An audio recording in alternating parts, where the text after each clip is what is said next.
Varsity Media proudly welcomes you to Pittsford High School, Sutherland, as we are ready for Section 5 football, finally.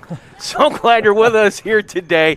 My name is Gene Battaglia. Mark Vitacor joining us here on the broadcast. And, Mark, I'm just so happy for these kids because they didn't start working 2 weeks ago. They've been working since September. This is just a testament to hard work, and finally, this is the fun part to play the game today. It really is. I mean, these two programs have put in the time over several years, but 2 months ago, we weren't sure if this was even going to happen. So a huge shout out to the Section 5 leadership, to Pittsford's leadership, to Hilton, all these guys for putting these into place, and for the kids to show up, putting the time in that's required to get them ready for today's game is just extraordinary. It's a spectacular afternoon wherever you may be watching. 50 degrees here in Pittsford. Not a cloud in the sky. It's almost like somebody is saying, let's play some football here for the first time in the month of March. It's awesome. It's a fantastic day for this Hilton team. They're coming in, and they've got some injuries on the offensive line, so we'll see how this goes for them as they have some things to work through. Their game against Schrader last week, they opened up a scrimmage with. These are two future Section 5 Hall of Fame coaches that figure out ways to get it done year after year. I have no doubt in my mind we're going to have ourselves a great football game. Yeah, no doubt. And for these Pittsford kids, talking to head coach Keith Malinich, he was actually trying to convey the point that, hey, just hats off to the parents, hats off to their students, and the idea that these kids have been in the weight room since the last week in September. They are ready to go here today. No doubt. Well, we are just getting ready here for our national anthem as, again, beautiful day. Glad you're with us here on Varsity Media, the season opener. Fall Sports 2, they're calling it here in Section 5. And momentarily we will now pause here for our national anthem. We face the flag on the scoreboard end of the field as we pay tribute to our nation with the playing of our national anthem.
Ready for some Section 5 football here this afternoon.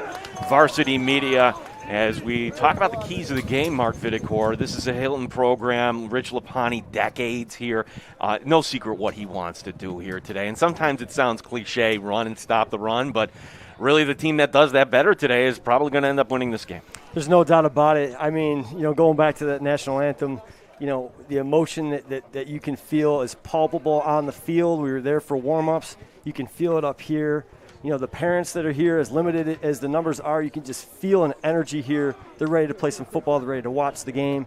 And you know that these two coaches are going to try to establish that line of scrimmage, win the battle of the trenches, and they're not going to give up on it either. That's the thing about good coaches know, hey, if it doesn't work in the first quarter, keep punching, keep hitting the body, keep working. Eventually, it's going to pop. As we are going to have our coin toss, and look at these new camera angles. How about this? Unbelievable. Yeah, this is like NFL quality here today. Ben Turchin, Varsity Media, I'm loving it. This is great stuff.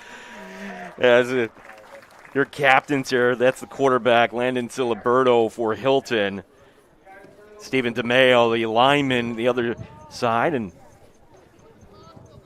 Hilton wins They defer. Cadets won the toss and deferred to the second Which half. is now the new normal. I mean, I grew up in an era where you always wanted the ball. Yeah, were you like that? Oh, deferring? Why is it that way now that you always want to start your defense off first? Well, when you're an athlete, you want the ball. So, I mean, when you're a kid, you're like, hey, we want the ball first. We want to score. But when you're a coach, you want to try to, hey, let's take the ball in the second half, establish the norms of the game, get a feel for what's going on, and let your defense start, making plays. No doubt. And coming out of the locker room, your offense should have a good start here to the second half. No doubt. As the coin toss there, and going back to that, as you mentioned, just the emotion of today, and it's opening day. It's unbelievable. It's opening day. It's usually, and I don't care if you're an announcer or a parent, you kind of get those little butterflies. You've got feeling to. it? Yeah, absolutely. You've got to. I mean, this is awesome. I mean, just being down there and seeing these guys warm up is just, it's so exciting right now. Josiah Joyner is going to be one of the two returnees. He's going back deep. They're going to put him at about the 20. He's the true freshman, as if there's any other type of freshman here at the high school rank. Coach Molinich speaks very highly of Josiah Joyner, and I'm curious to see what kind of touches he might get in this game. Anytime Coach speaks up about a player, you always got to pay attention. Kiar Edwards and Caleb Cotton are also deep back as Pittsford in the blue, and it's going to be a squib kick, and just wisely fall on it at the 38-yard line. Smart play. Smart play there. He's coached well, and if you catch that clean, maybe you bring it back 5 yards. In that case, good job covering it up. Daniel Lothar is the quarterback for Pittsford, as he had a nice game in the scrimmage against Victor. Scrimmage, it was almost like a real game basically last week.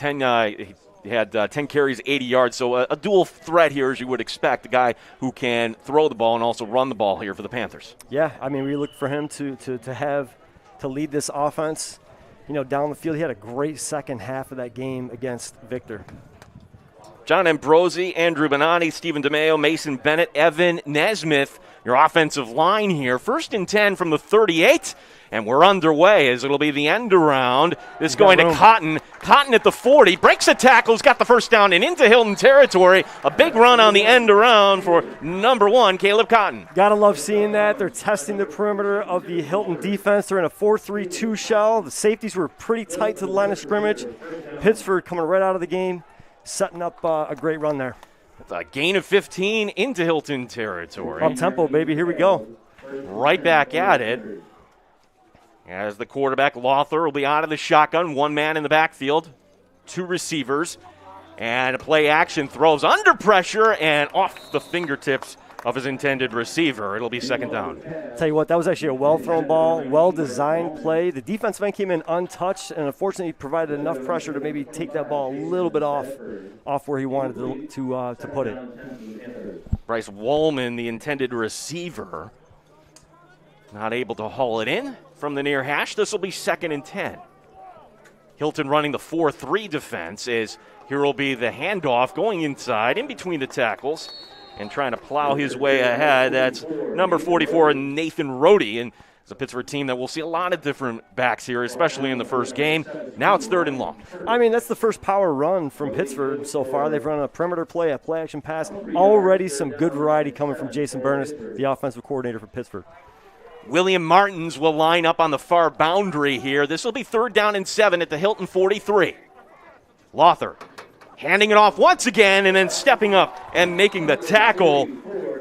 That'll be Ryan Kurtz, number 17. This will bring up 4th down. That was interesting. It looked like it may have been an unbalanced set with the tight end covered on the far side of the field there, and they tried to run in that direction, and Hilton just came flying into the box with that 7-man box, and they couldn't get any space there.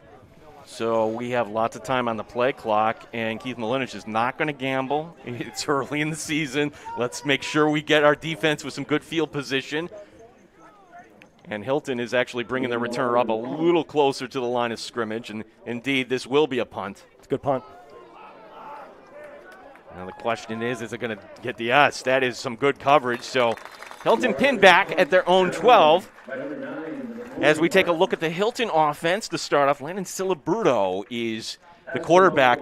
Problem is, though, for Hilton, a couple injuries on the offensive line. Joel Masura, their leader, a broken leg during practice. No idea how it happened. So he really was the leader. Also, the normal starting center, Mason Shahadi, has a foot injury. They're hopeful he can come back. So this is an inexperienced Hilton offensive line that's going to have a big task going against this Pittsford defense today. And that's so unfortunate that they lost 2 of their starting offensive linemen. But this quarterback is a tough kid. He makes plays. Hilton's going to find a way to move the football their way.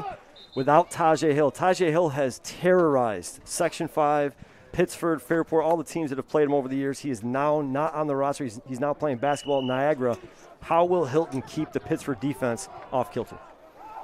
Jason Bedford, the latest in the great lineage of running backs, and Bedford will get the call, and he'll make one cut, gets it across the 15 and up to about the 17. We'll give that a gain of 4.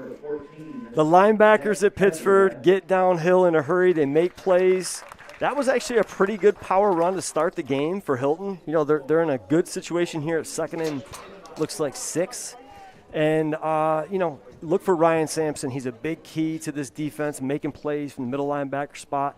Nesmith at the nose guard. I look to see how they handle the Hilton offense. Ryan Sampson, number 17. Nesmith, number 75.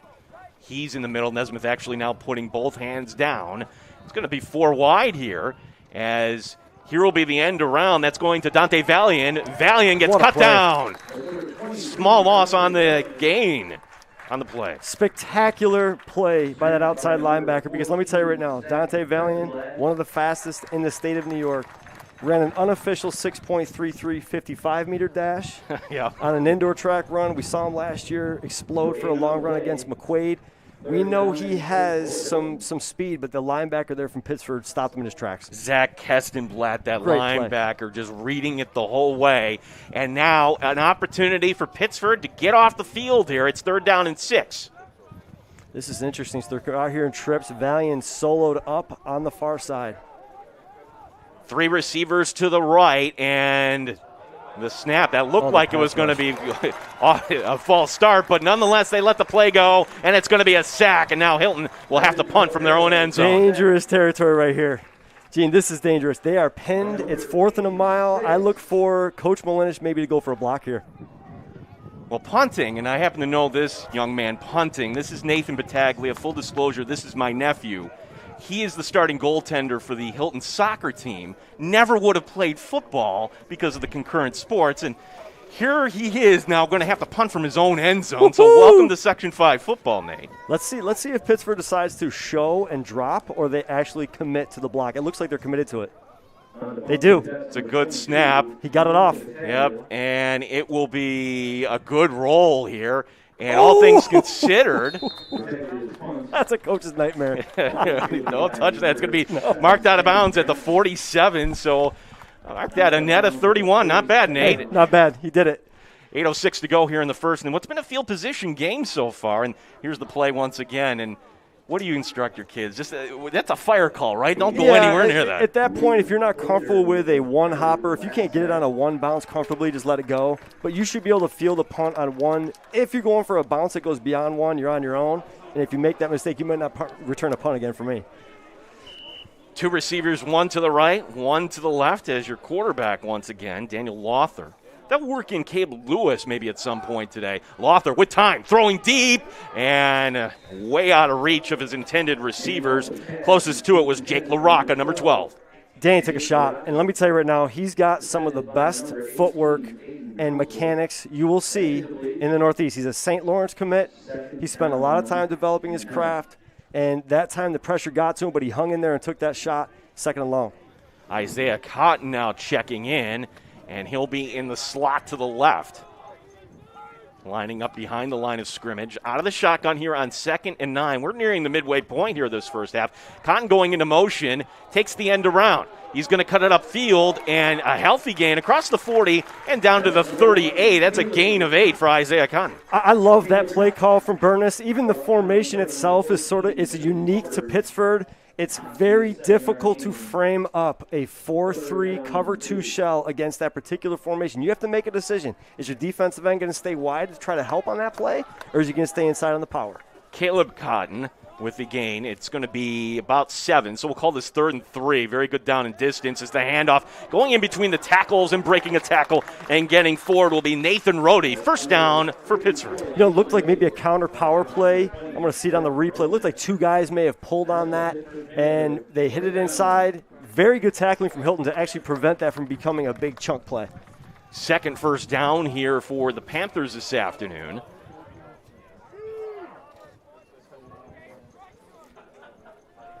Lawton, they're out of the shotgun. Play action. Throws over the middle. He's got a man down to the 20 and inside the 20. That's going to go to his tight end. That going to number 5, William Clank for the first down. Now you're adding a whole new element to this offense. You've hit the perimeter a couple times. You've been successful in the power. Now you're testing the defense vertically right where those linebackers need to get downhill to make those plays. Love the call from Burness and the Pittsford offense. The safety, Tim Hubbard, coming up to make the tackle. And now in the red zone for the first time today. This is 1st and 10 from the 19. Lawther looking left, rolling, throwing across his body. It's going to be picked off. That might have been deflected. And with it is Aiden Council. Council will finally decide to go down here. So a big takeaway for Hilton, keeping this game scoreless. And you know what? He made one tiny mistake that turned into a bigger mistake.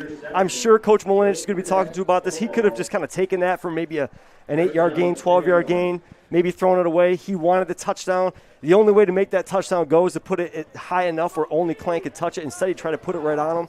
He tried for that neck shot, and unfortunately, the defensive back saw it, made it, jumped the route and made the play. The thing about Hilton's defense, they run a 4-3 cover 2 read shell. So he really had the flat route earlier in that play, but now Hilton's got the ball. They're pinned. Did Kurtz deflect that? It might have been. He may have. Yeah, so good read, though, by the safety. Council keeping this game scoreless, and now another precarious position for Hilton. They're going to start this drive at their own 8 as Bedford gets the handoff, and Bedford plowing ahead. He's going to get ahead about to the 17 here. That was a very, very well executed power play. You've got an out block there from the tight end. Fullbacks coming in, the guards pulling, and that's a big chunk to get yourself out of, being pinned on a first down play. Now the playbook's wide open for him. Second down and 2 as the clock rolling on here in a scoreless first. Will Lapani take any shots in this first quarter without having the same receiver he's used to having? He's going to have to at some point, and this, right, 2nd and 2 would be a fun time to do it. And what a play.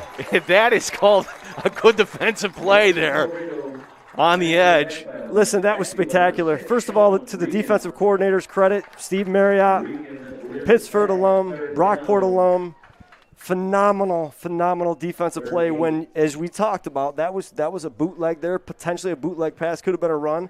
But, man, he hung in there, made the play, and now Hilton's in 3rd and long. The safety, Sean Regan, reading his keys there. And we go from 2nd and 2 now to 3rd and 9.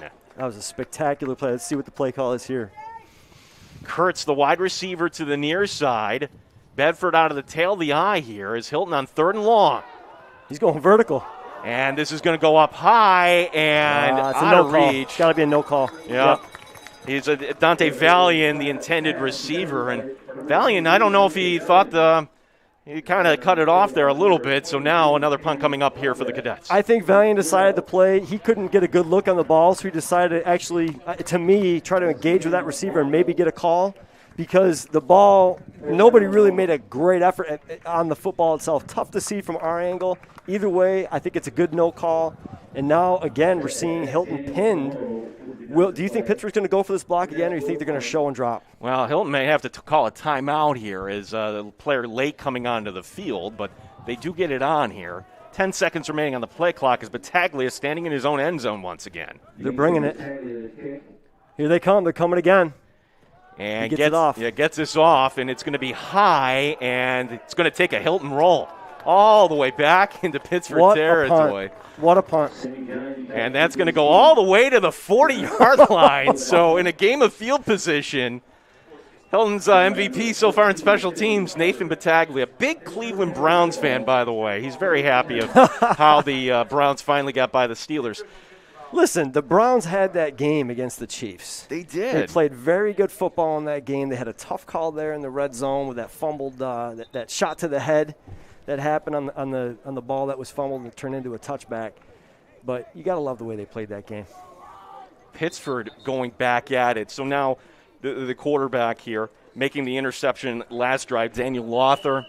Rock is in. Yeah, okay, so now he's in a slot. But, yeah, I mean, Danny's going to be fine. He's going to be fine. He wanted that touchdown. He could have taken the run. Here we go. 1st and 10 at their own 40. We're in the first. Lothar fires right side into the flat. Then coming up is going to be Bedford. Bedford reading that one, a short gain on the play. Great tackle. I'd like to see him tackle a little bit lower. But great play by that defender, and it was a good throw by Danny. It's a well played, all the way around for both teams. But now we're into second, and it looks like 7.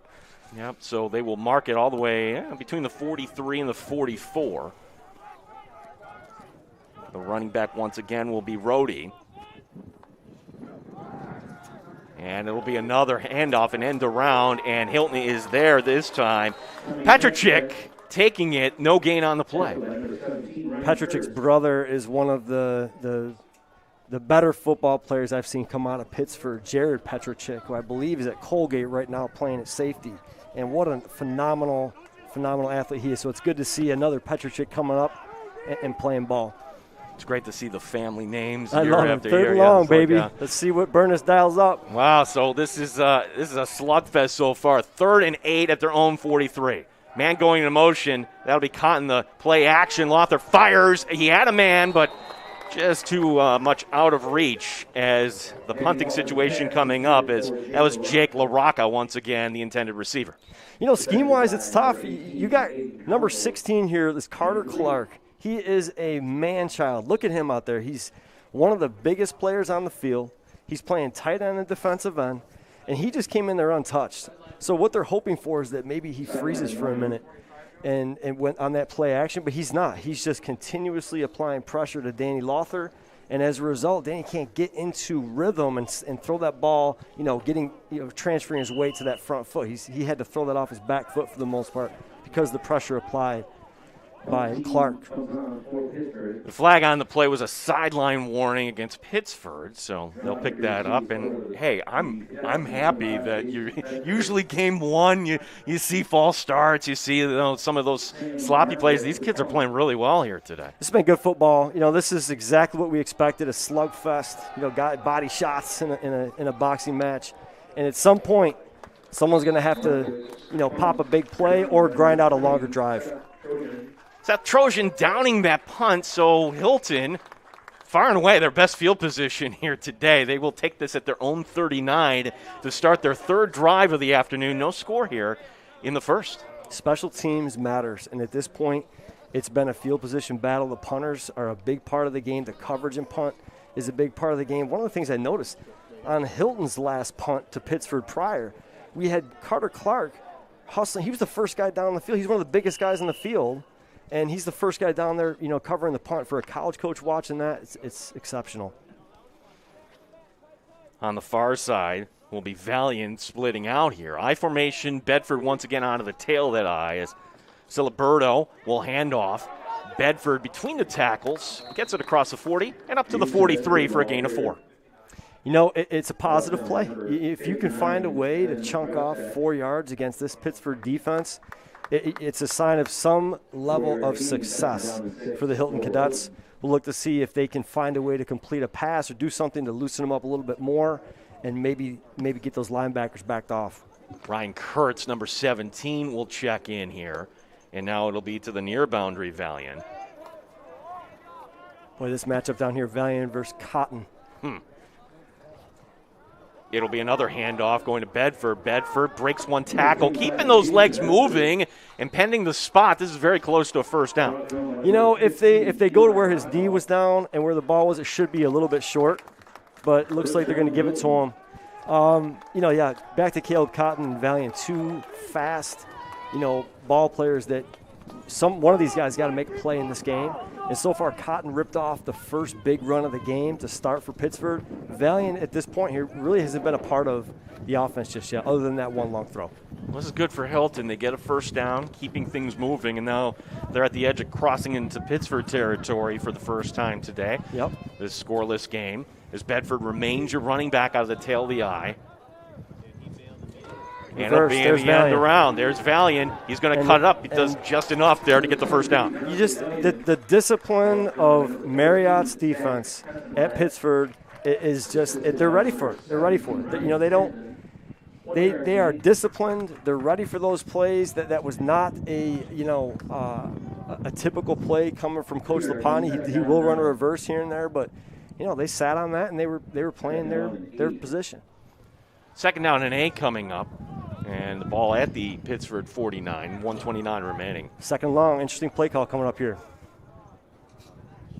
Valiant again will be matched up against Cotton on the near side. Instead of the handoff inside, and this time some push. Bedford breaking a tackle. Bedford spun down at the 40-yard line. They'll mark it at the 39 for a gain of 10. I mean, if you just look at who they're running behind with success, they're running behind Clark. He is doing a phenomenal job at the point of attack. And against this front, if you're going to do anything at Hilton with 2 injuries up front, run behind your next best guy. And he clearly, even though he's playing tight end, he looks like a tackle. Missed all of last year, and by last year I mean the 2019 season. So after game 1. Yeah, and so here he is today. And at some point he's going to come out, you would figure. Again, going back to Bedford. Bedford, as he was met, kept those legs moving across the 35 and down to the 33 for a gain of 6. Yeah, the Pittsford defense is starting to get fatigued, and the Hilton offense is starting to find their rhythm inside. Now, Hilton could take it to the quarter if they wanted to. But as you mentioned, though, things are working here. I mean, I look for, Hilton's they've got a rotation in. They try to keep fresh legs in the game. They typically do this every year. So let's see if they can get a little bit of life into that defense and try to break up this power run game. Valiant's going to be matched up against Palumbo this time if they want to go that direction.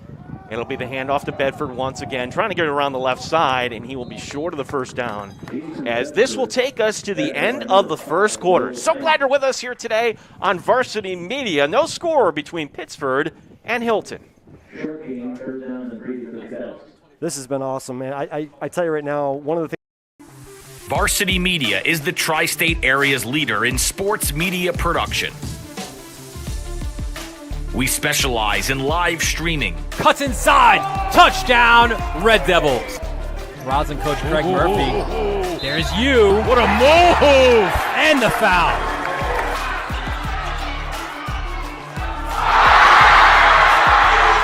Videography.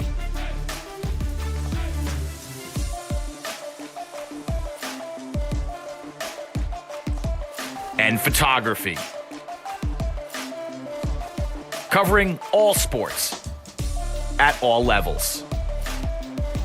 We feature aerial photography and videography, college recruiting videos,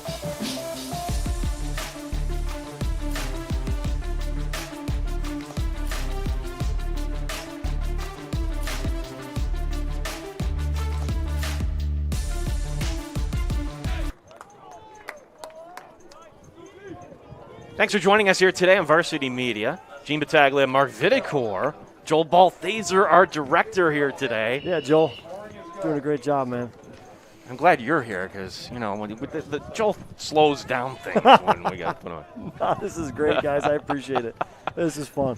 It's a 3rd and 3 here, so we figure this is 4-down territory for Hilton as the handoff going to Bedford. Ooh. And he's not going to be getting it. It gets about to the 30, maybe 1 on the play. Listen, Pittsford came with the blitz inside. It was effective. Now there's a 4th and short. As you said before, this should be 4-down territory on the 30-yard line. I look for another power play from Lapani.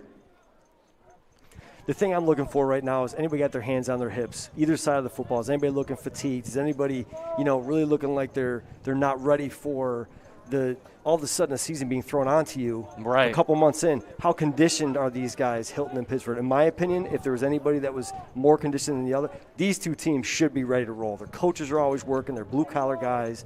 So I don't see fatigue being a huge factor in this game.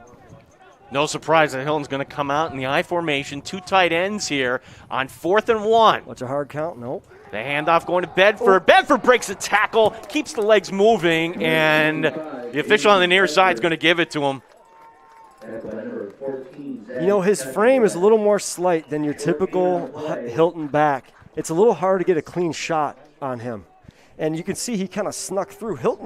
Pittsford was there to make that play, but he's found a way to make himself even smaller. He's maneuvering his body, he's bending, and he's just hard to get a clean hit on. So that's not typical. You know, last year the running back they had was a big, powerful guy, and now you've got 25 in here. He's rolling in, and he's Bedford's his name. Yeah. You know, he's rolling in there, and he's got that Marcus Allen ability to just prevent you from getting a big shot on him.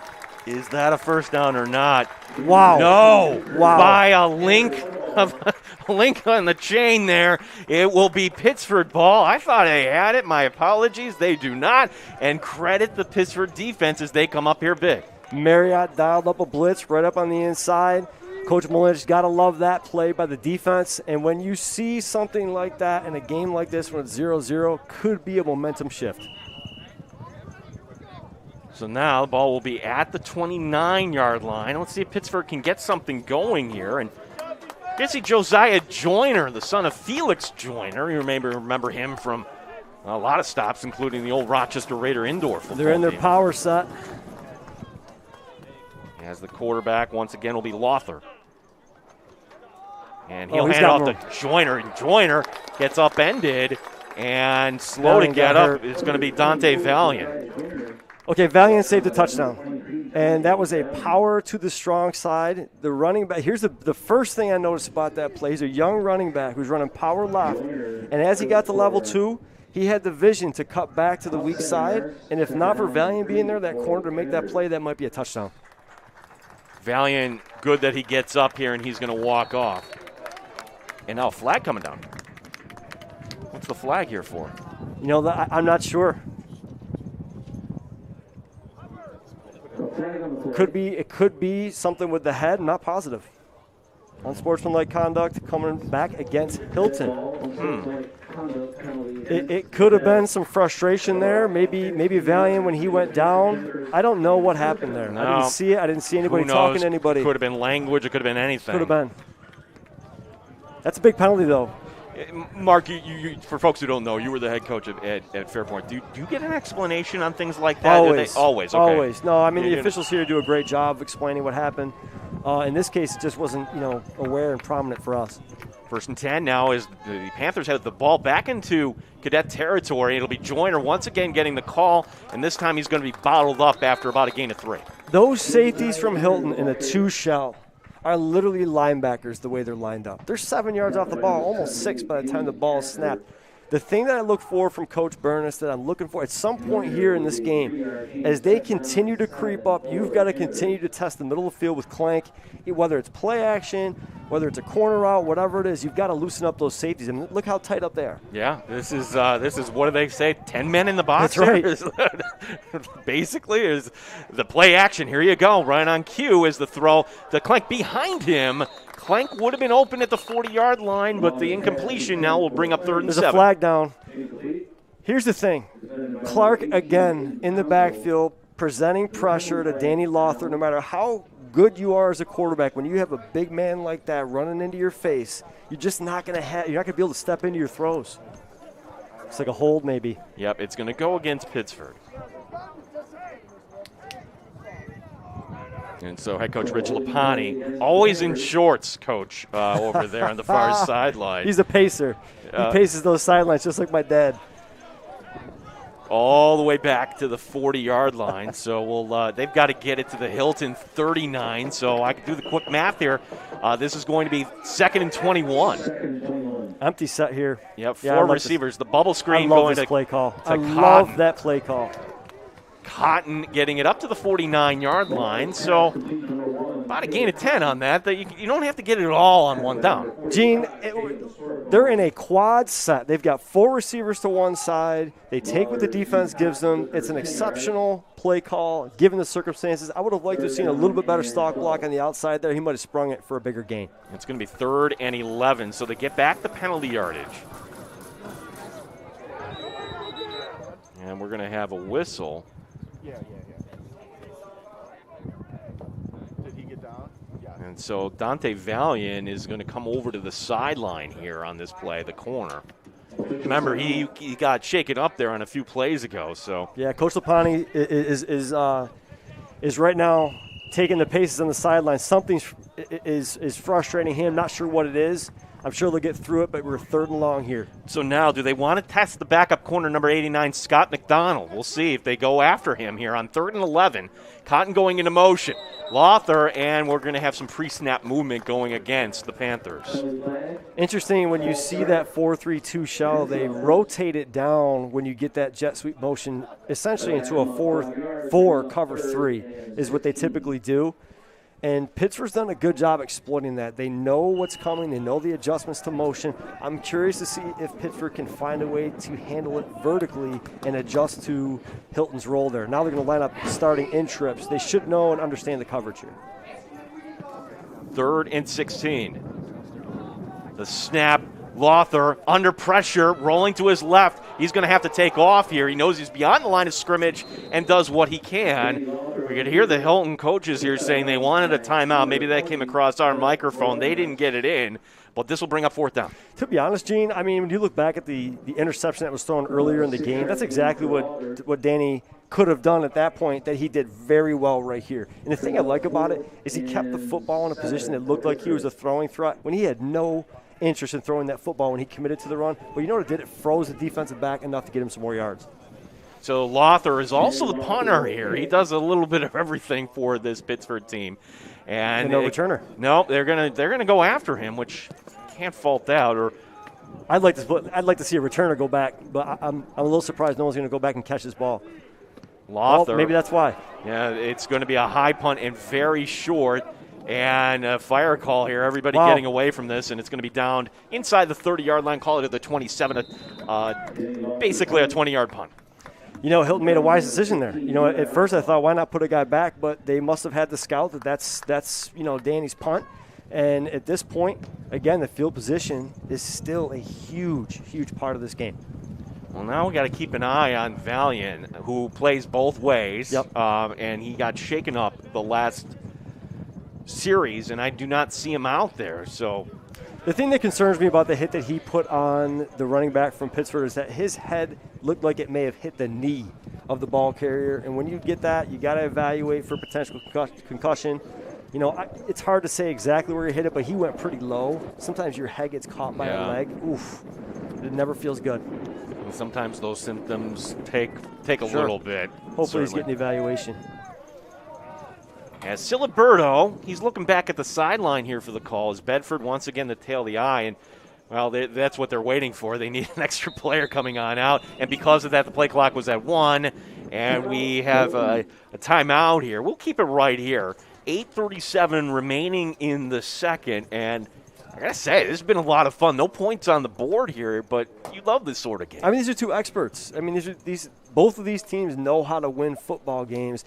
They're not expecting things to happen. They're going to find a way to adapt and adapt and adapt until they make their way to a victory. So it's going to be interesting to see which team can get a chunk play in this game, because there's been very few big chunk plays, right? I mean, there's been a decent throw over the middle to Clank, and there's been a few kind of, potential. There was a good starting run on the perimeter from Pittsford, but overall there hasn't been a lot of big plays.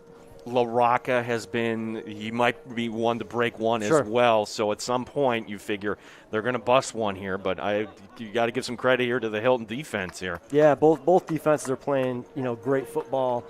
And I tell you what, this freshman from Pittsford, number 24, Joyner, he had one of the, before that injury took place, that was one of the closest plays to being a touchdown. I'd like to see them come back to that, coming into either the second half or this quarter.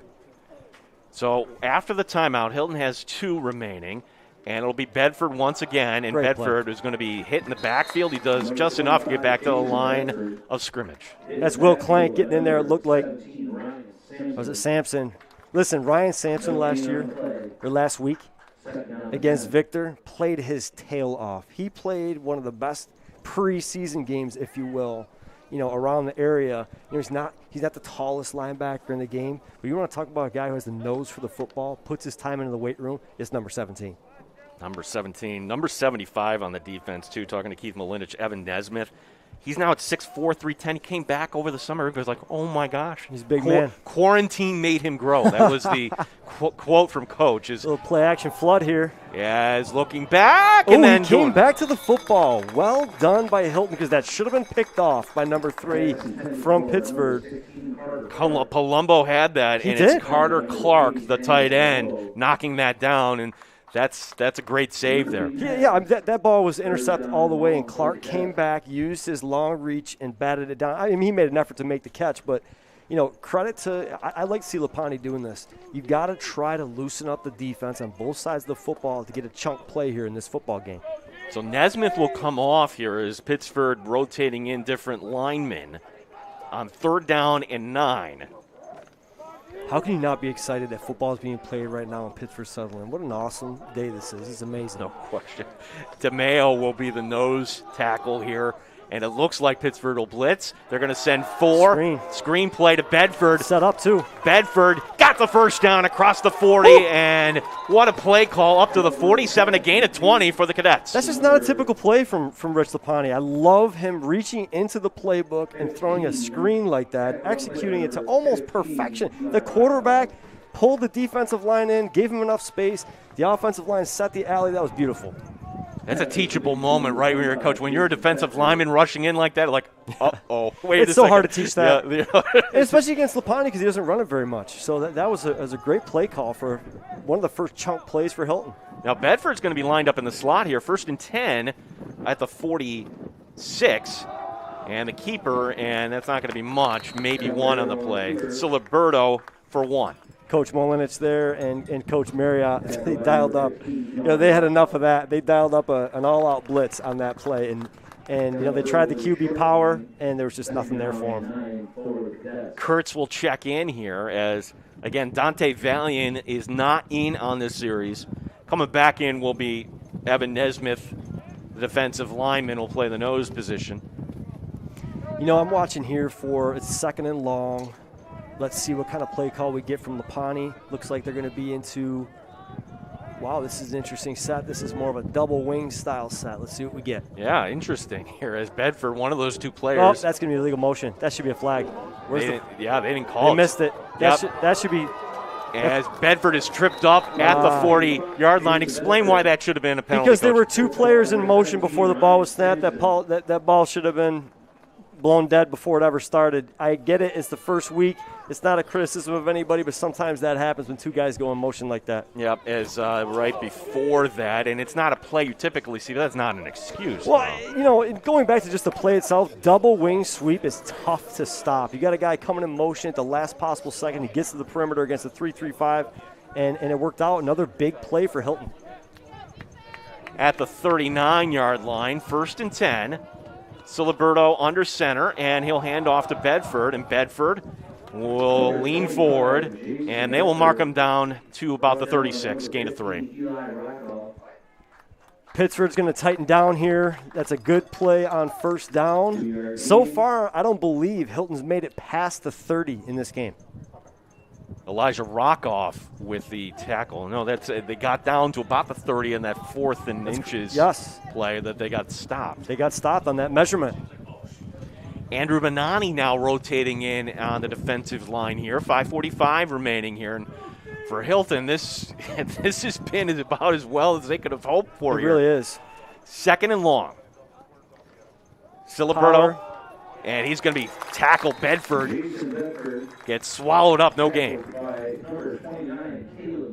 Caleb Lewis just flew into that play and made an exceptional tackle against power right where they were running behind Carter Clark. Great play by Pittsford. Now we're 3rd and long for Hilton. I look for, will they come back to that screen? Will they try something, dip into that playbook that's something they haven't shown yet? If I were Lapani, that's what I'd be drawing up. 4-down territory or no at this point? Field position game, right? With 5 minutes to go, I still think you're in the field position game. I think it depends a little bit on the play that they get here. If it's 4th and really short, I say go for it. If it's 4th and 4 or more, it's questionable. But I don't make any of that kind of money anymore. So Well, let the coaches make those decisions. Well, Hilton is going to use their second timeout, and perhaps wisely, and we'll take a break as well. We are still scoreless here in the second here on Varsity Media.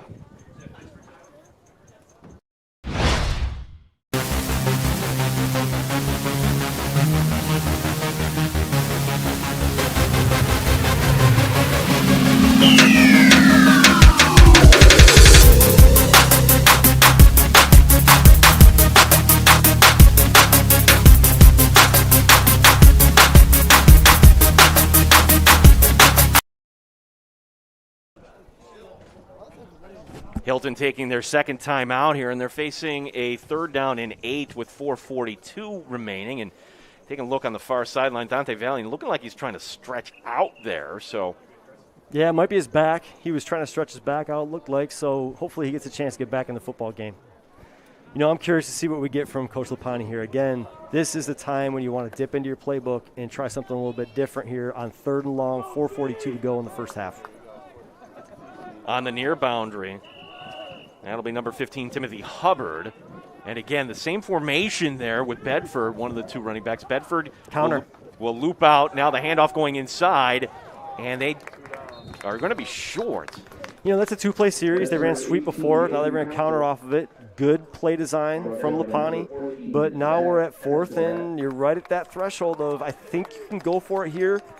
I really do. I don't think you can get hurt based on the fact that the Pittsford offense hasn't had a whole lot of big plays at this point. So I think if you're Hilton, you go for the football. You go for the first down. Council with that last run. So this will be 4th down and 3, and they're going to milk the clock here a little bit. This will take us under 4 minutes by the time it gets snapped. Far boundary will be Ryan Kurtz. Interesting play call decision coming here from Rich Lapani. Siliberto out of the shotgun. Man going into motion, faking the end around. Siliberto under pressure, drops the football, and that's going to end the drive for Hilton. It doesn't matter if he fumbled it or not here, I guess. It's going to be Hilton giving the ball back to Pittsford. I honestly, I can't believe how prepared Pittsford was for that play, whether it was because of their general discipline or not. But they jet sweep motion away, and they left the single receiver, Carter Clark, soloed up on the backside, but Pittsford double-teamed him. There was nobody for the quarterback to throw the football to. Exceptional defensive play from the Pittsford Panther defense. Seth Trojan with the recovery officially, so it is officially a fumble, and it will be spotted at their own 39-yard line. 3:49 remaining. And indeed, it'll be Joyner going back, and you mentioned how you'd like to see them go back to the freshman running back. Yeah, I mean, I'd like to see him get into some open space. And this is a power set, but he's had 2 touches so far that look pretty good. Lothar, he will hand off to Joyner, and there's not much there in between the tackles, a gain of 1. Not much room, brought down on the play. And there is a Pittsford player that is going to be slow to get up. We've got the injury timeout. I can't tell who it is. It's down, but you know, interesting series coming up here. Will Molinich think, hey, Coach Burness, open up the offense, let's try to get down, get some points, get a field goal, or are they going to try to chew clock, sustain a drive, and treat it like it's the first play of the first quarter? Based on that first play call, it looks more like it's going to be along those lines of, hey, let's not take any unnecessary risk, maybe take a shot on play action. But on a first down play like that, it's going to be tough to run a play action pass on 2nd and long. Can't tell who that is. No, you're going to make sure on the number there before. If you're just logging on, yeah, it's been a game where Hilton has not gotten past the 30.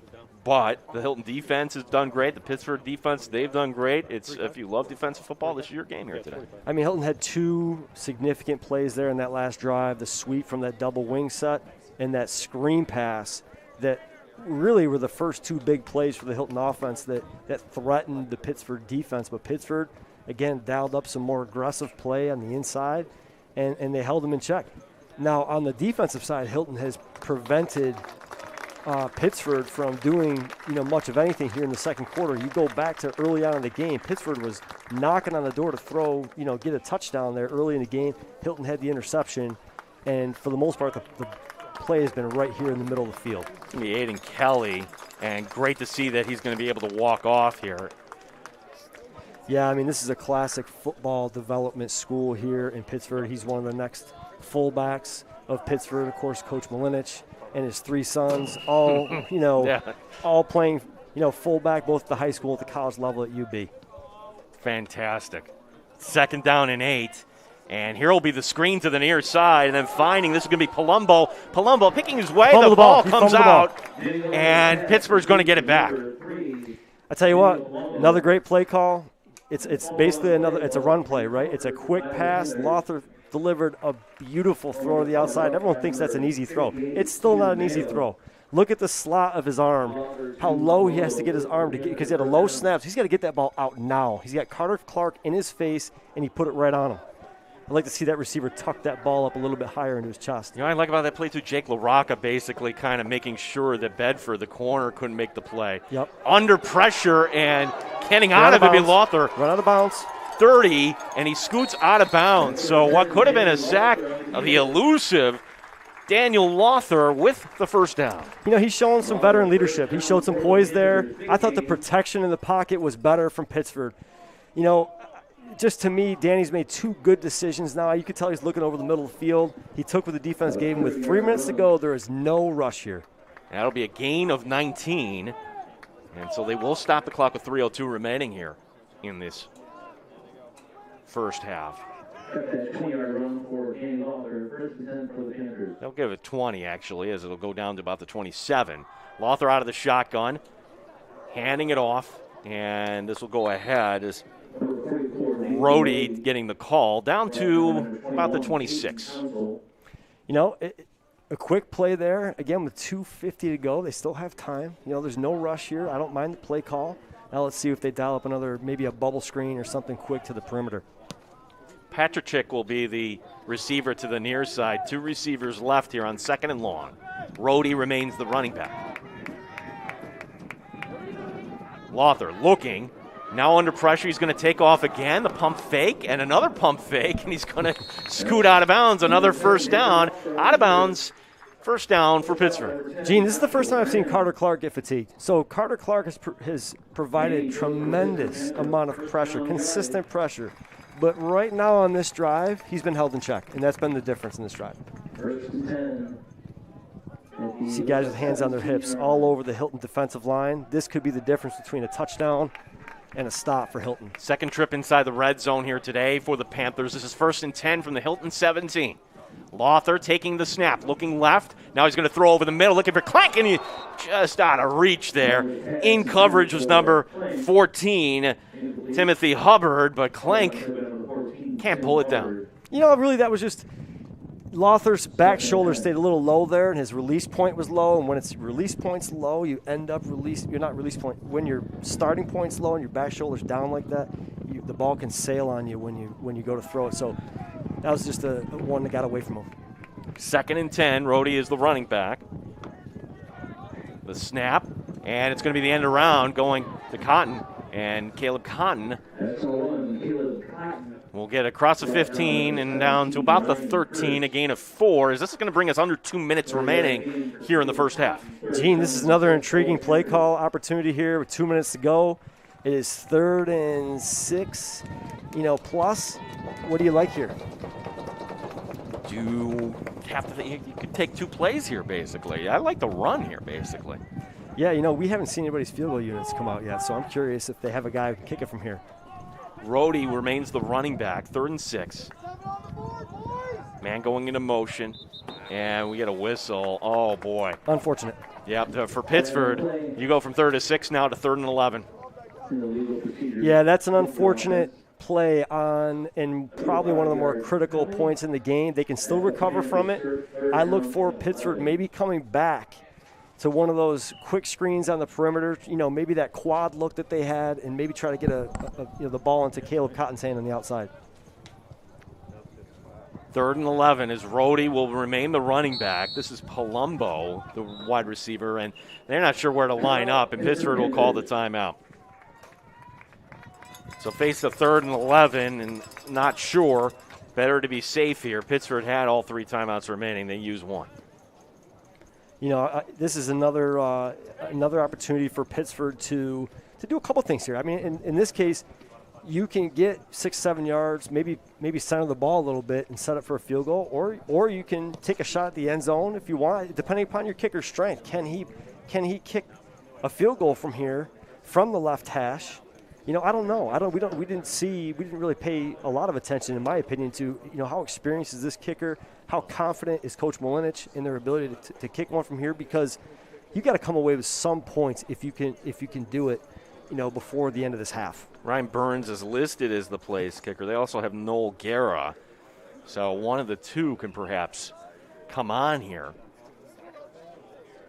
Well, 2 timeouts. Let's see here. It's going to be at the 18-yard line coming out of the timeout. Take a look at that Hilton sideline. Now, if you're Hilton so far has been in a relatively, you know, basic 4-man rush for most of the game. Will they dial up a blitz here, or are they going to trust their 4-man rush to do what they do? 3rd and 11.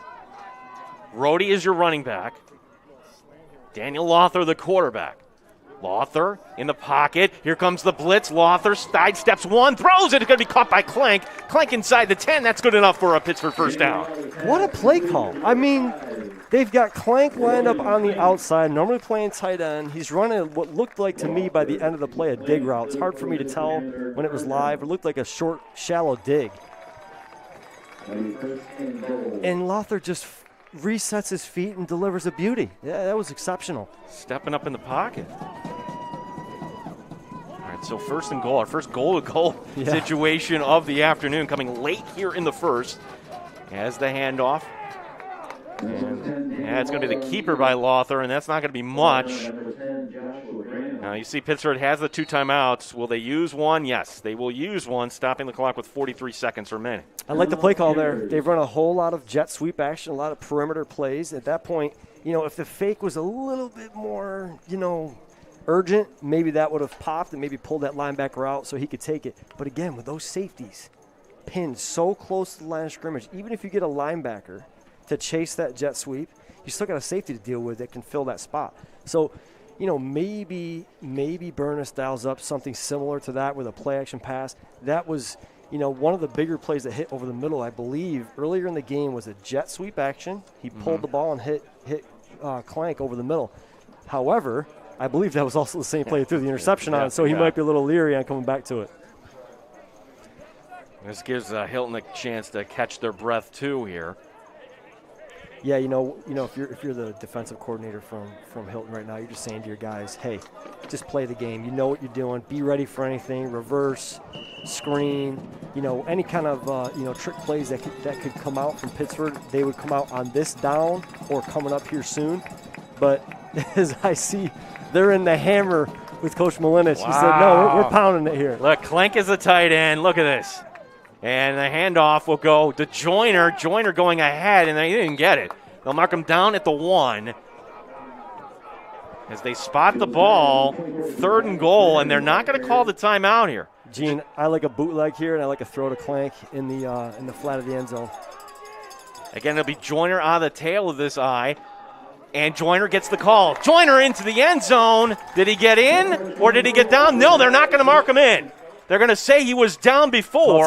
Call timeout, boys. You're going to have to. This is 4th and goal. What a tackle, a saving tackle by Hilton's defense, Gene. I got to see who made this play. Oh, he stumbled. You know who made that play? Number 19 came and tripped him up. What a tackle in a crucial situation. He really just kind of lunged and thought maybe he was closer in. It looked like he might have scored. I don't know. I couldn't tell where his knee went down. Wow. Now, the official had a great view there. Yeah, he had a better angle than us, that's for sure. Now, we'll have to see what personnel there Coach Malinovich will send out as we take one more look. It's one of those you be the judge things. I think that's the correct call. I don't. Yeah, I think. Oh, the ball came out. Yep. Didn't it? Yeah, it's out. Look at that. It's out, and clearly that's not over. Wow. That'd be tough to see on the field, but that ball looks like it may have come out right before he hit the ground. No matter what happens, though, it's 4th and 1 with 13 seconds to go in the half. What do you like here? Wow, they're going to go for it. Again, Loeffler on 4th and goal. Takes the snap, the quarterback keeper, and he's in. Touchdown. Danny Loeffler, a touchdown on 4th and goal from the 1. The home fans applaud, and now Pittsford leads 6-0. First touchdown of the game is a QB sneak. Does it get any better than that? In a game like this, unbelievable drive put together by the Pittsford Panthers. Hilton held out as much as they possibly could, and now we've got our first touchdown of the game. So Noel Guerra, a soccer player, he's going to be attempting the extra point. Snap is down. The kick is right through the uprights. And our score 7-0 with 11 seconds remaining. And Pittsford saying, you know what, we're not going to settle for a field goal attempt. We're going for it on 4th down. I mean, that's faith in your guys. You got faith in your guys to get it done, make plays. You know, we didn't have a season in the fall. What are you going to do? You're going to take the field goal, or you're going to say, hey, guys, let's score a touchdown. Let's put all this time off. Let's put it in the end zone. They did it. Credit to the Panthers for making it happen.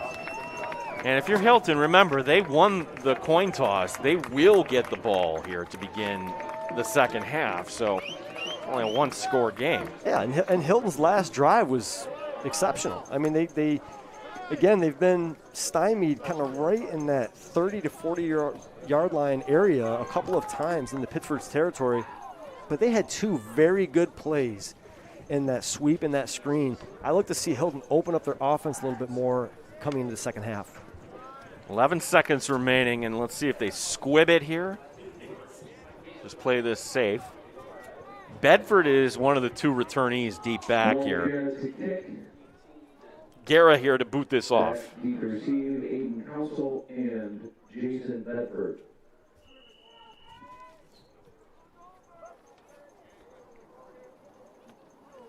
And indeed, it will be a squib kick.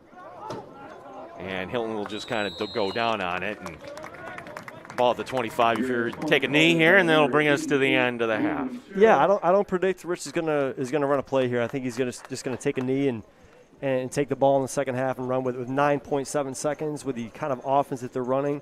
I mean, it would be you could take a shot downfield if you wanted on play 2, but it's too risky with the pass rush from Pittsford's been so good. And at this point, I believe they will take a knee.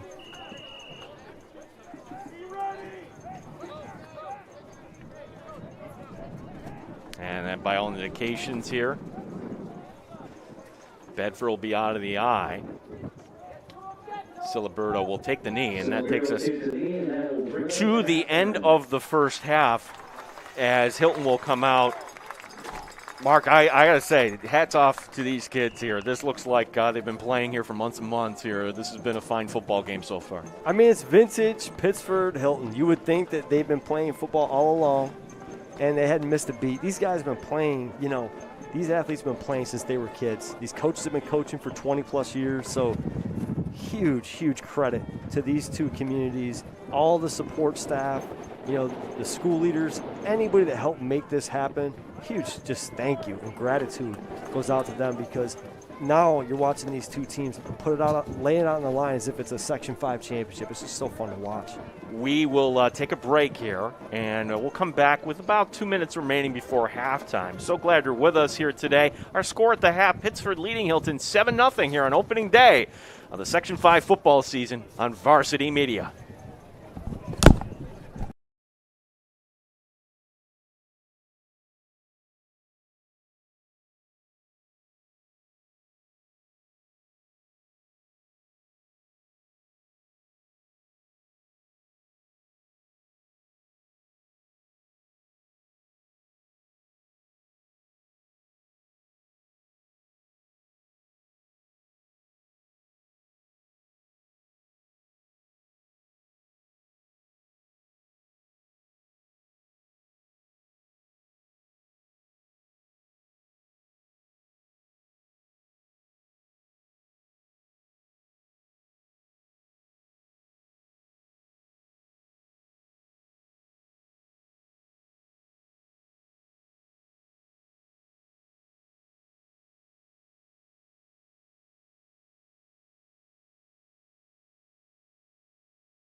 Varsity Media is the tri-state area's leader in sports media production. We specialize in live streaming, Cuts inside. Touchdown, Red Devils. Rosin coach Greg Murphy. There's you. what a move! And the foul.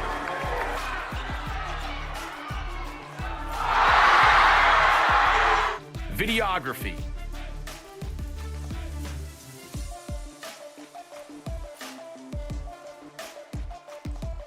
and photography. Covering all sports at all levels. We feature aerial photography and videography, college recruiting videos,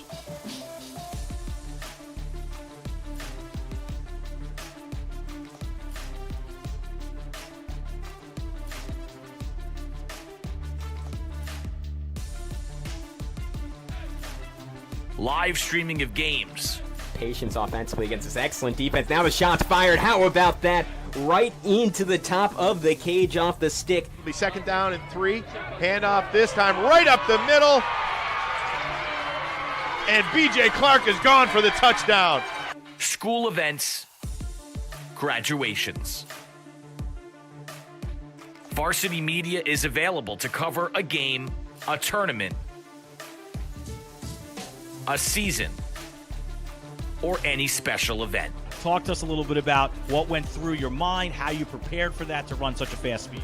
Currently, spectators are limited at events. Let Varsity Media bring the event to your fans. Contact Varsity Media today for more information.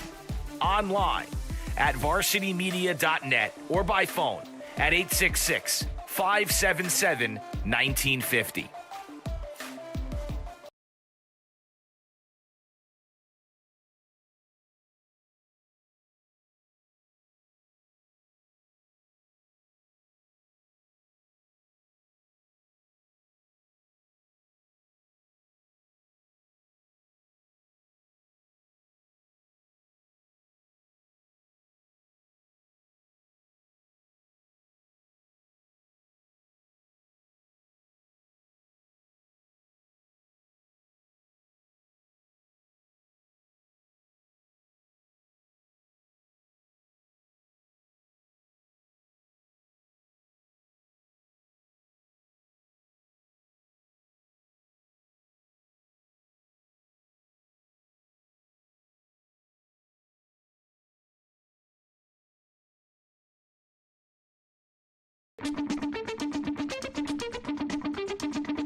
Brother's a heck of a player. I coached him in the Eddie Meese game last year.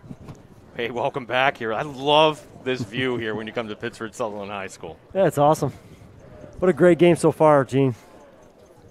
It has been a lot of fun here today as we are at the half. Let's kind of give a shout out here to a couple of the Pittsford student athletes here. Stephen DeMayo, number 58, and Andrew Bonani, number 77. DeMayo is committed to play at the University of Albany coming up in the fall. Bonani is committed to play as a Colgate Red Raider. To work through all these COVID issues and everything else is just phenomenal that a couple of these kids are going to have the opportunity to play Division I football. It really is. I mean, despite all of the circumstances that are laid out in front of these student athletes, their families, and these coaches, they found their way, to their next home. And it's a credit to the community here and how well they prepare their student athletes for the next step. It's not easy to do. It's not easy to commit that time in the classroom.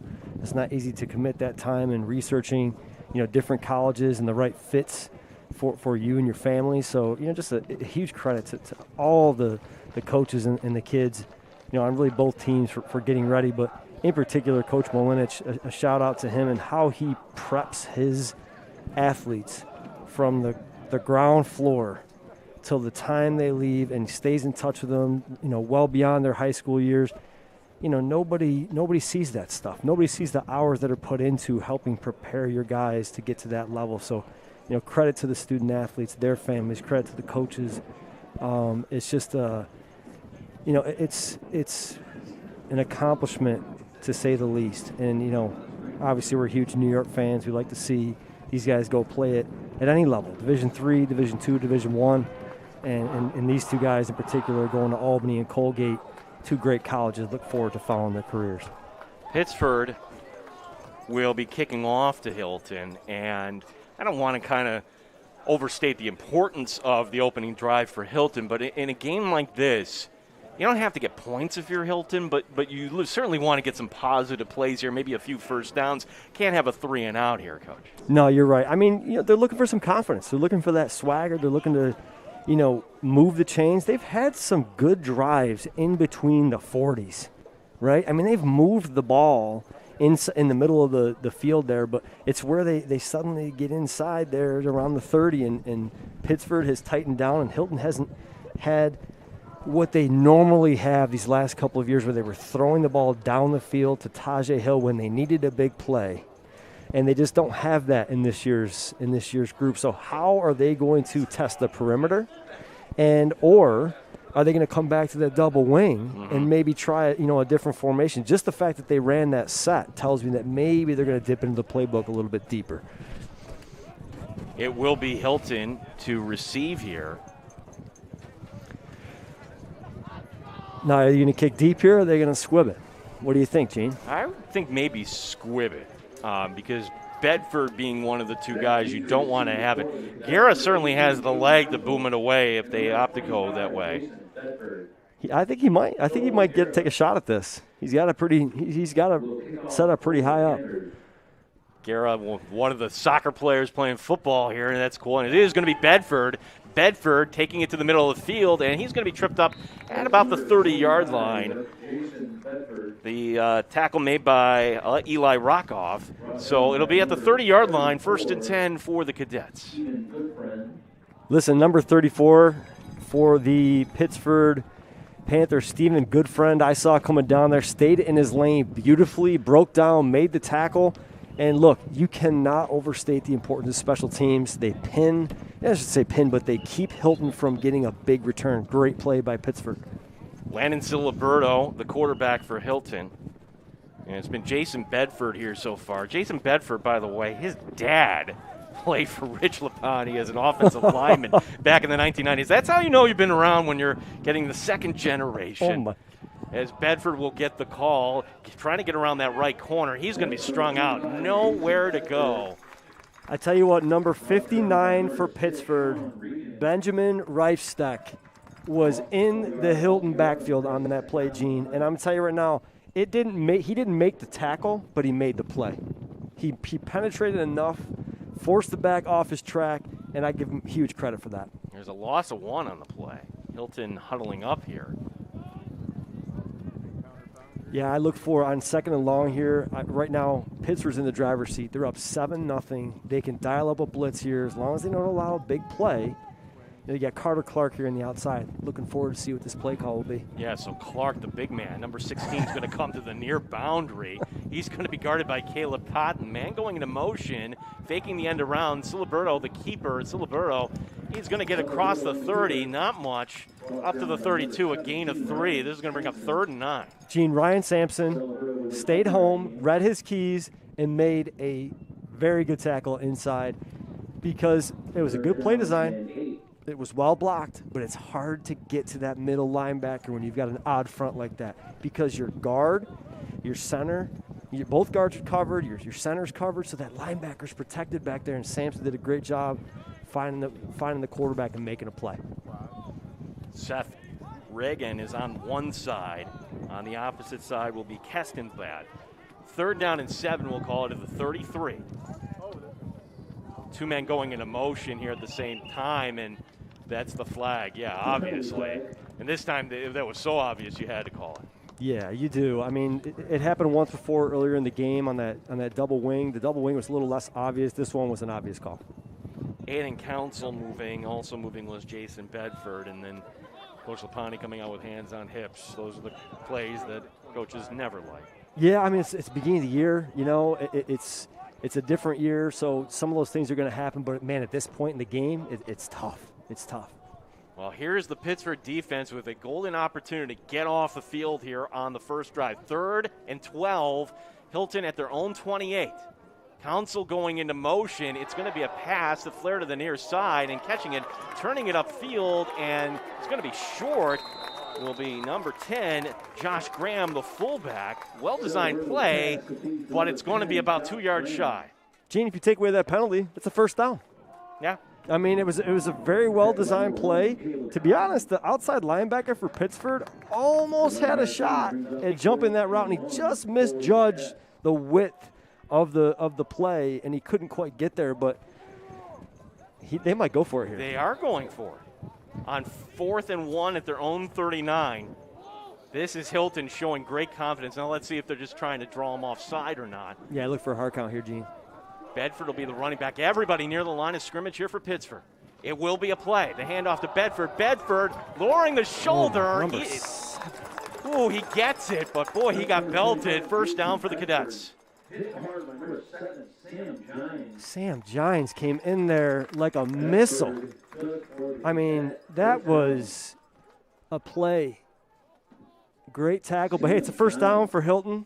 And, you know, making up for that penalty, Hilton still has a shot. They're moving the chains, and once again, they're across the 40.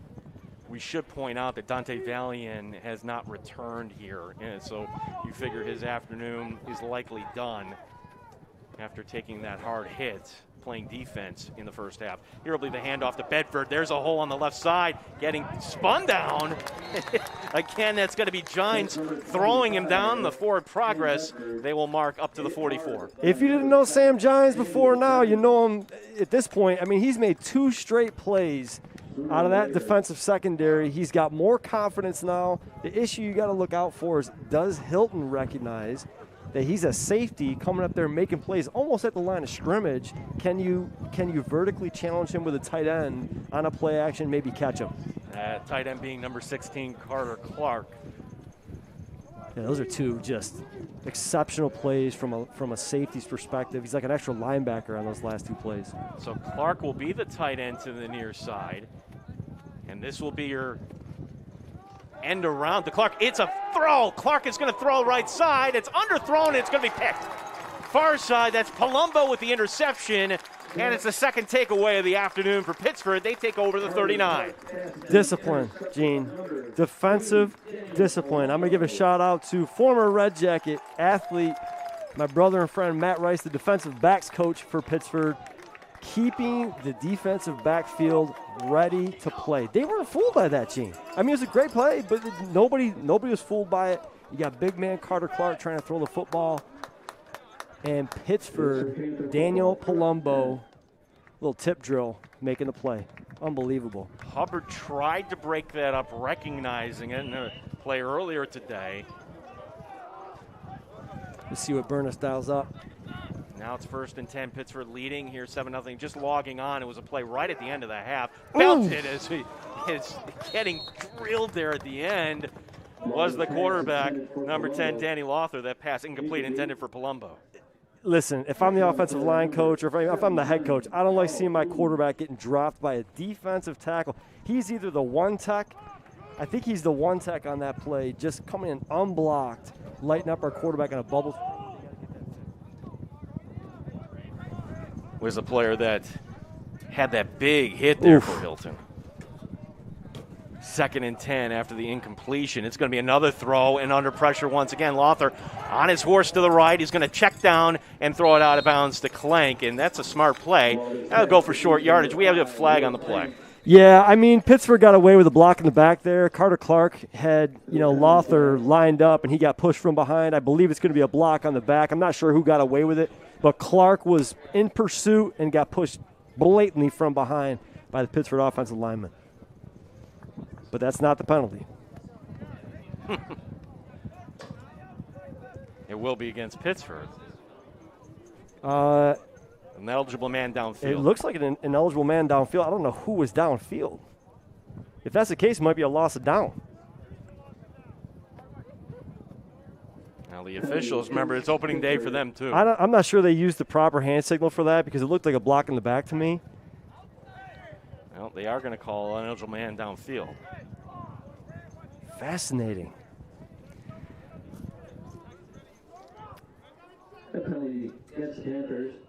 So it's a replay of the down, loss of 5 on the play.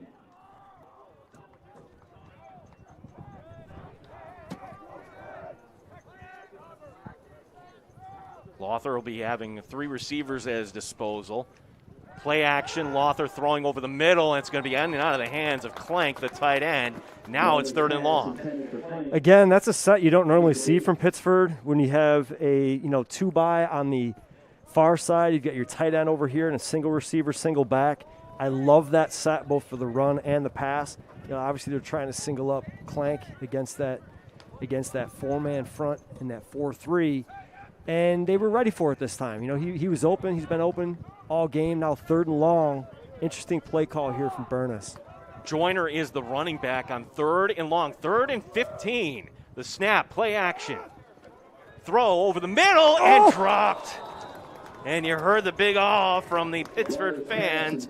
Caleb Cotton catches that. Who knows where he ends up? A little behind him, but certainly that's one he'd like to have back. Yeah, I mean, he was open. It was thrown well.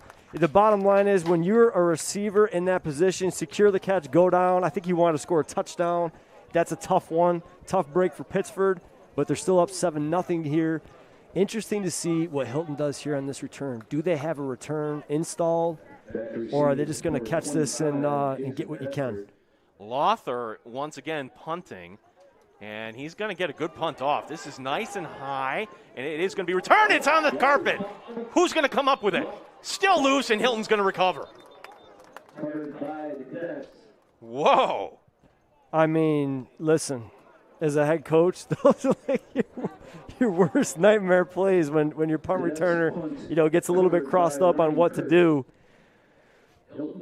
Again, that's one of those things that if you don't feel confident in catching the football in the air, you got to back off. At that point, though, he's got to get his whole body underneath the ball before. If you're trying to reach out for a punt return like that, it's very, very difficult to corral it in. High sky here today, not a cloud in the sky. Perfect. And it's been a beautiful afternoon. They've taken over the 34. How about the Hilton defense, too? You turn the ball over. You're like, uh-oh. But Hilton forces the 3 and out. Yeah, I mean, they're playing tough. They're hanging in there. They can make it a game here if they can put the ball in the end zone. Siliberto, the handoff, and Bedford is not going to find much here. That'll be maybe 2 across the 35 up to the 36 here, as we're now down to 6:50 remaining here in the 3rd. I keep seeing Reefsteck in the mix. I keep seeing him making plays, and he may not be making the tackle every time, but he's penetrating. He's doing a good job displacing the offensive line, allowing those linebackers to come in and make the tackle. Very impressed with him. Evan Nesmith anchoring that defensive line for Pittsford here on 2nd and 7 at their own 37. Siliberto under center. And fakes the handoff, gets away from one, and he goes down in the end. And that ball might be loose. Nope, they're going to mark him down. So the sack by the middle linebacker, Ryan Sampson, and now it's 3rd and very long. You know, I'd love to see a tackle tally for Ryan Sampson by the end of this game. He's got such a nose for the football. You know, the defensive line for Pittsburgh doing their jobs, and he's making plays. The unfortunate thing is the quarterback for Hilton, he couldn't even really get that play started. He had somebody in his face right out of the gate. He had to make him miss. So when you're doing that and you're running for your life a little bit, you can't even look downfield to see who you're supposed to throw the football to. Credit to the defense for Pittsburgh. Well, we've seen the screenplay a couple of times here on these down and distances for Hilton today. 3rd and 11 at their own 33. Trips to the left. As the snap, so Libero looking left, he's going to heave it, going back for Bedford, and Bedford trying the back shoulder grab of that throw, the timing just a little offline, and for the first time this half, Hilton will punt it away. That was a risky throw. I mean, that was a long throw for the quarterback, almost a wheel concept, and it was, he had to throw it where he threw it, otherwise that was going to be a pick six. So, you know, again, the defense for Pittsburgh prepared for some route combinations, prepared for what they need to be, you know, ready for to stop the pass game, and Hilton's forced to punt. Gines to return here for Pittsburgh. Battaglia standing on his own 20, gets the snap, and he's going to get a low one off. He was under pressure, and Gines is going to pick it up on the run. Gines gets across the 50 and to the 48, and all things considered, that could have been disastrous for Hilton, but Pittsburgh here with great field position starting off in Hilton territory. Gene, he punted that ball underneath the man that came to block it. The blocker actually overran this play. He's got to slow down. Yes, he jumped over it. Yeah. He's got to run a little bit more out front, keep his hands together. That's just more repetitions, but what an unbelievable job by the punter to get that ball off, because that could have been catastrophic for the Hilton team. Only down 1 touchdown, 1 score here. It's still a great game. Pittsford here trying to maybe put them up by 2 scores. Joyner will be the running back here, and you figure this is the drive here for Pittsford if they're going to seize control of this game. Only up 7-0. Fullback going into motion, clapping his hands, and now a handoff going to Joyner. Joyner has room across the 40, across the 35, and getting out Josiah Joyner, the freshman. First down. I believe that's the biggest play of the afternoon here for the Panthers. You know, I mean, they had a shift to the weak side, then they had jet sweep action to the weak side, and then they ran power or counter to the strong side. Right behind Clank, and Joyner read it well, very well blocked. Big chunk play for Pittsburgh. That's a gain of 21 down to the Hilton 27. Joyner out of the backfield. We'll get the call again. Joyner trying to go between the tackles. And the ball is out. The ball is out. And it's Hilton football. Oh, my God. Wow. I got to see the replay on that. Coming up with the recovery, that's going to be Jacob Soricone, number 45.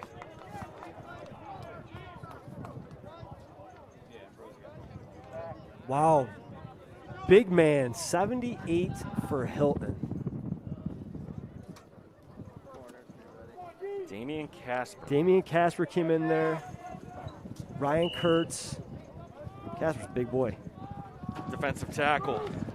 And that helping to blow that play up. 1st and 10 at their own 25. And every time Pittsburgh gets a chance here to seize control of this game, Hilton answers. Still only 7-0, and Bedford is going to plow ahead up to the 29. That's a gain of 4. I mean, the Hilton defense has forced 2 significant turnovers in this game. One on the interception in the end zone practically, and then another one there close to the red zone. So credit to the Hilton defense for hanging in there. Now let's see if they can pull off a drive and put the ball in the end zone. Bonani comes off, and coming back on will be Nesmith as Pittsburgh rotating men on that D-line. 2nd down and 6. It is such a difference in watching this team watching Hilton unable to test the defenses vertically like they have been the last 2 years. Clark will be the receiver on the far side. Here's this formation once again. Is looping around will be Bedford. Bedford, they're ready for it. In trouble, doing what he can just to get back to the line of scrimmage. He's not going to get to. It's a loss on the play. As you said, Gene, that's their double wing formation. It's kind of their, alternate formation, if you will. And so far, we've seen 2 plays. We've seen sweep. We've seen counter. 75, Evan Nesbitt. Let's see if they spotted the 29. No gain on the play. This will be 3rd and 6. I'm seeing big Trey Wallman getting subbed into the game, playing D-line. I'm pumped. He's usually a long snapper, basketball guy, high character dude. Can't wait to see him get a snap here. Siliberto under pressure again, and Siliberto's going to get tackled. That whole line for Hilton getting blown up. Great pressure there. As coming through for Pittsford, we'll give it a 22, Trey Wallman. Wallman with the play. Got to be excited for him. Works really hard. Love seeing him have success on that play. I mean, number 75 for Pittsford is just eating up blockers. He's not necessarily making the tackles, but he's making plays.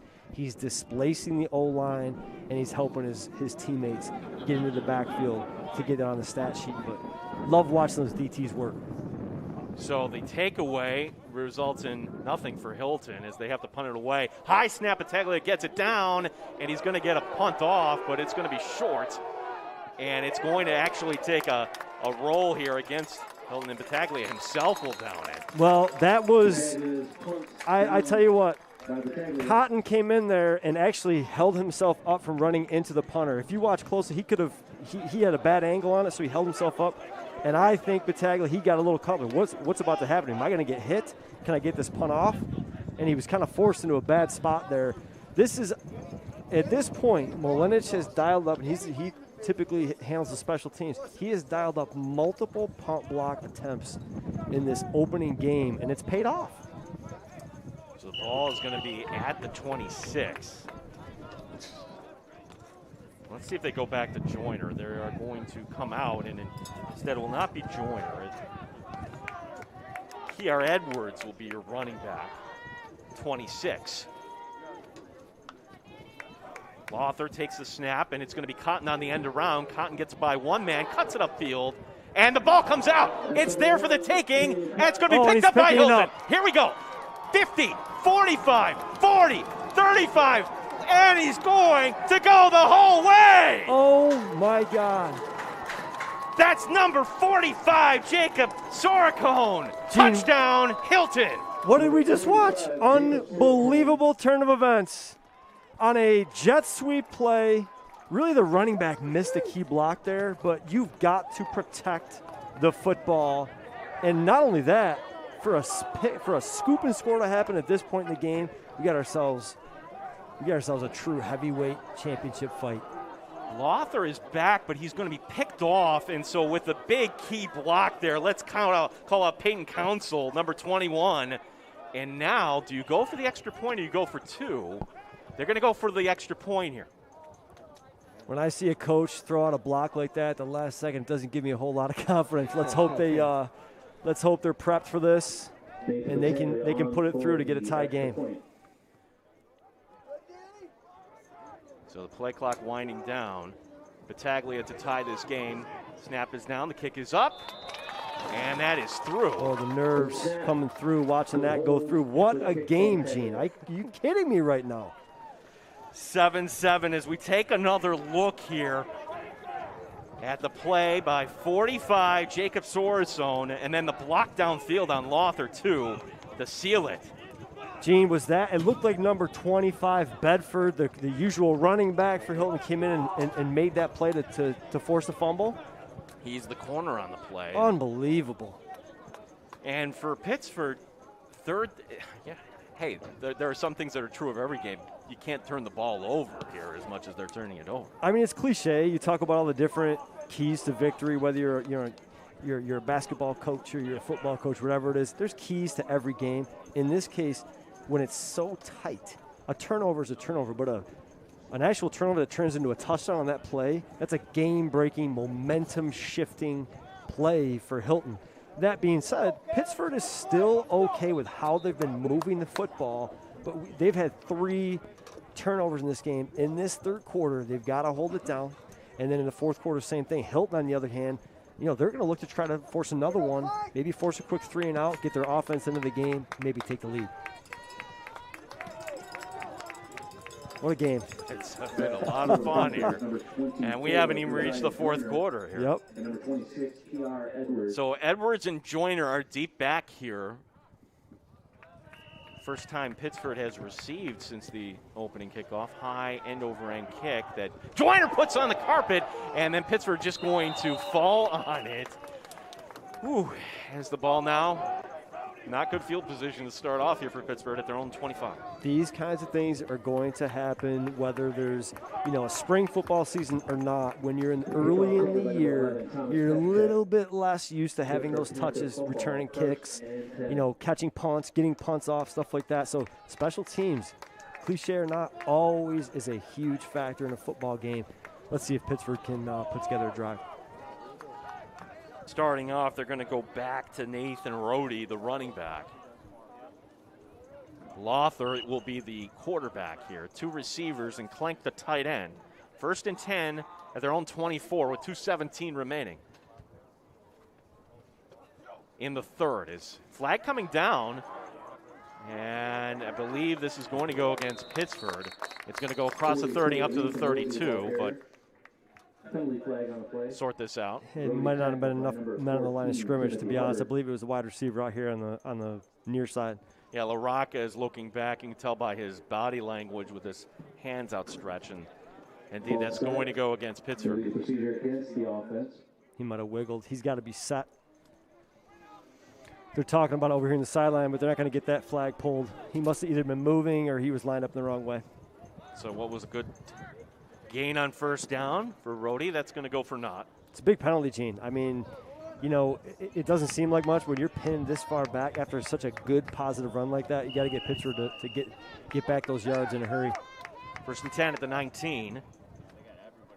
Rohde remains the running back, and LaRocca is your receiver to the near side, guarded by Bedford.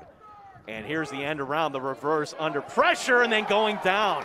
Looked like he wanted to throw that perhaps. And tackled in the backfield by number 10. That is going to be number 10, Joshua Graham, with the sack.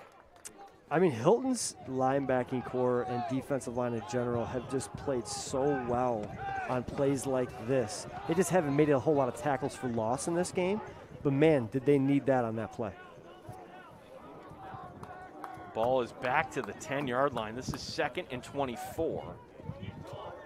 As LaRocca now will line up on the far boundary. Let's call timeout. They're missing someone. Yeah, Pittsford is calling timeout. Gene, that was amazing because, first of all, if you're a coach and you're looking to dial in a trick play, you've got to kind of know the game and get a feel for the game, feel the crowd, and kind of know when to hit that button. Have it, if not for that penalty, and you got 2nd and short, that play might pop. Yeah. But because they got pinned the way they did, Hilton's pinning their ears back, and they're ready to kind of, fly into the backfield. So maybe that play hits a little bit better if not for that penalty. But I don't mind the play call at all. You could tell he might have been able to pull up and throw that ball on the fade route here on the side. Hilton was ready for it, and now you've got a timeout here on a substitution problem here for Pittsford. But long way to go for a first down. Now you got to start to think about, hey, how do we get some yards back without taking any unnecessary risks? So the down and distance, 2nd and 24. There is a little bit of a breeze that they're going into here. The American flag at that end of the field, which is at half-mast, rippling, going into the faces of Pittsford. One of the things that they did early in the game, that quads look, and they had Cotton out there behind the three, there's the trips, and then he lined up behind him in quads. They threw it to him and probably rattled off like a 12-yard gain. I look for them to maybe come back to that at some point in this half. It's so hard to defend that play. Cotton is not on the field for this play, as it'll be LaRocca, one of the 4 receivers here. Rohde is your running back on 2nd and very long. The snap, it'll be a pass, throw over the middle, and then there's some contact. They're not going to call that. Incomplete, as it's LaRocca, the intended receiver, and he gets up a little slow. I mean, look, he's trying to make a play on the ball, but that he hit him before the ball got to the receiver. That was close. It was kind of a bang play. And, we're not the officials out there, but it looked like he may have hit Clank before he actually could make a shot on the football. Either way, it's 3rd and a country mile to get a first down. Cotton will now check in on 3rd and 24. Lothar out of the shotgun, 3 receivers left. Clank, the tight end, is lined up to the near boundary. The snap. Under pressure, Lothar stepping up in the pocket, rolling to his left. He's going to take off here, throws across his body, and he goes out of bounds, and that is well over the line of scrimmage, and they didn't call it. You know, it's the first game for the refs, too, and Is there a flag? I cannot tell. I can't tell if they put one down. Looks like there might be. Okay, there is one. I was going to say, that was well over the line, and Lothar obviously losing his bearings on that play. It's so tough when you are pinned at that distance. It is so tough. This is going to be interesting how this penalty gets enforced. Illegal forward pass against the Panthers. Yeah, and you're going to decline that, correct? You're not going to. I don't know if you can. Okay. You cannot. Very long for the Panthers. So here's now. Molinich has been dialing up pump block all game long. Will Lapani take the same approach, or is he going to try to set up a return? If I'm Lapani, I'm going for a block. Just based on what I saw my returner do in the last play, I'm going for a block. I think Bedford's way too deep here on this. Here's going to be Lothar. He's going to put it up, and it's going to be a high kick, and indeed, that is well short. So that's not going to be returned. Oh, gosh! And then it goes into the hands there of Ryan Kurtz. Well, I guess the fire drill, they're going to have to practice here, those sort of calls. When you see silver hair on a high school football coach, I'm telling you, most of it comes from plays just like that. Wow. Holy moly, they are lucky to have the football. Now, they're in good field position. If you want to talk about the field position battle overall, is this Hilton's best starting point? By far. Yeah. By far. It's the first time they're starting today in Pittsford territory at the Panther 42 in a tie game. If you went away and came back, a fumble return by Jacob Soricone. That tied the game as the handoff going between the tackles to Bedford. And Jason Bedford, the ball carrier. Give him 2 on that, as now we're under a minute to go here in the half. I mean, if I had to give an MVP, if there was such a thing for somebody who might not get on the stat sheet, you've got to give credit to Benjamin Reifsteck, the defensive line. They are consistently making plays, displacing the offensive line, allowing those linebackers to come in. Pittsford doesn't feel like they're panicked right now. Right now they're in an okay spot. Can Hilton test them vertically?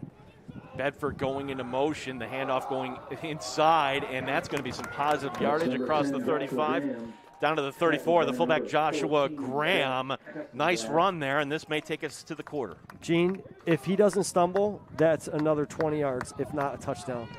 Great play call from Lapani. Really a fullback trap off of the it could have been a fullback dive. I couldn't tell if anybody pulled, but it's a quick hitting play. All they've run so far has been counter and sweep off that double wing. He just stumbled. He ran into his own guy, and man, that was close to hitting big. We have reached the end of the third quarter. We head to the fourth, a tie game. Pittsford 7, Hilton 7. Glad you're with us here today on Varsity Media.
and 2 as we begin the fourth quarter. Siliberto takes the snap, the handoff going to Bedford. He's got room. First down and more. Spun out of bounds close to the 25. We'll call it a gain of 9 and a Hilton first down. Sam Gines making a touchdown-saving tackle, but who'd they run behind the Hilton Cadets?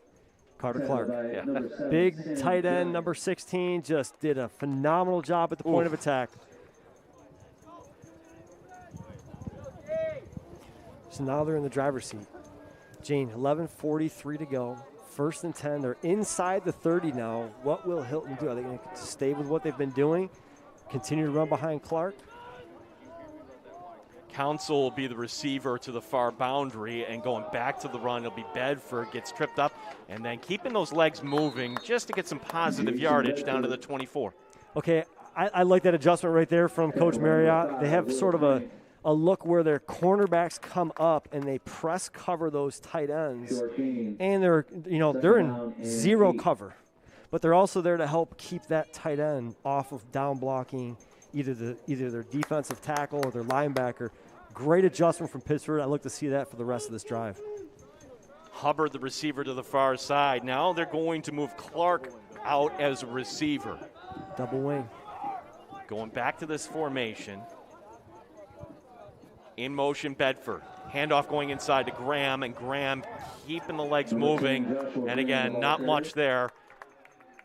Gene, they tried that fullback trap again, that quick hitter. You might get that to hit 1 or 2 times a game, but this time Pittsford was ready for it. They slowed down a little bit. If you're coming up field too fast, that can hit. In this case, Pittsford slowed down. Big 3rd down conversion here for Hilton. Got to say this is probably 4-down territory, because where they trust Battaglia is about the 15-yard line. So this is out of his range here, 3rd and 5 at the 21. Yeah, based on what we saw from the extra point, even just the snap and the whole extra point process, I don't know that they would have the faith for putting their field goal unit out there at this point. They are in the middle of the field, but knowing Rich, he's going to want to try to get a 1st down here. Yeah, and that's what he's sensing here, knowing that let's call timeout. Let's talk about this. Yeah.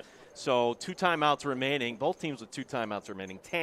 10 remaining. I love these new camera angles here at Varsity, too. Oh, my gosh. I feel like this is the NFL on Fox here going with all these cameras today.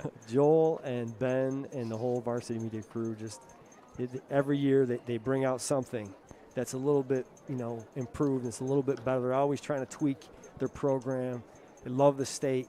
They're the best in the business. Anybody who wants to, have their game put out there, they need to call Varsity Media, get their program out onto, the live stream, get commentators on there. You can't just have a broadcast for a football game with no commentator. You don't know what's happening when you're watching it if you're not at the game. The world has changed here. If the quarantine has shown us everything, these audiences that we're pulling in, we can see the numbers. We appreciate you logging on. No doubt about it. 3rd and 5 at the 21 off the timeout. Siliberto takes the snap, looking left. He's going to throw over the middle. Wants a man. Got it. Touchdown. Flag coming down at the end, though. What is the flag? Touchdown goes to 17 Kurtz. It's going to be waved. It looked like a interference on Pittsford. Unless he pushed off, it's going to be. I believe it's going to be on Pittsford. It's going to be declined. That ball was lasered into Kurtz's hands. Beautifully thrown. It is going to go against Pittsford. Ryan Kurtz with the touchdown, 21 yards. Gene, I was on the field. I got an up-close view of Kurtz. Big-bodied kid. Didn't know a whole lot about him. But I will tell you also, Lapani just dialed up an aces set. 2 tight ends, 2 receivers. You're threatening the vertical, 4 vertical tubes there. And he went, that's what they did. They went right down the middle of the field. Great job from the quarterback, from Lapani, and the Hilton offense to convert. Bedford to hold Battaglia for the extra point. Snap is bad. It's down. And now Bedford is going to have to improvise. Bedford is going to throw and trying to get that 2-point conversion. He completes it, but it's going to be short. Gene, that's exactly what I was worried about when I saw their first extra point opportunity was the snap and the hold. It's one thing if you're not sure, hey, what's your kicker's range? That snap and the hold has to be pop, pop, pop, pop. And that clearly would tell me I need to go for a 2-point conversion if I put the ball in the end zone again. That's big. That's huge. Big. That is big. And now for Pittsford, a touchdown and an extra point would win the game. Joel Masura, we should point out, normally the regular center, but we'll take a look at the touchdown here, and that goes to 17, Ryan Kurtz. Just the post pattern coming off the timeout, and the first time we've seen that pattern run today. Geez, the first time we saw the formation. I mean, you've got a veteran coach in Lapani who's thinking, I've got to dip into the playbook, line up in an aces set, threaten the field vertically against a team who typically runs cover 3 or even cover 1. Their linebackers and safety are running down the hill. And he throws that play call in there with a beautifully thrown football. I give so much credit to Rich in that situation for making that call. Cotton is deep back along with Palumbo. And this is going to be a long kickoff that it's going to go through the hands of Palumbo. He's going to pick it up. Now he's hemmed in, but he gets out of it, and he's got some room. And there are flags, though, also down here. You know, when you're a returner, it's hard to do, Gene, but when the ball's coming at you that fast, you've got to try to find a way for it to just barely touch your pads. And in this case, the ball, his elbows are so close to his body that the ball, he's allowing it to hit his chest before he tries to catch it. Yeah. You've got to try to get your forearms and your biceps into that catch so that it's not hitting your chest. It's going to bounce off. So really, if he caught that ball clean, maybe he gets a better return. It doesn't matter because there's a penalty. Yep, there's going to be an illegal block in the back going against the Panthers. What a great game this has been, Gene. I appreciate you guys having me out here. How fun has this been? For Pittsford now, a little bit of adversity here, down by 6. And we're under 10 minutes to go here this afternoon with the ball back down to the 13. Yeah, they're pinned right now. They've got plenty of time, though. There's no panic here in the Pittsford staff. They got to get first downs, move the chains. They'll be all right.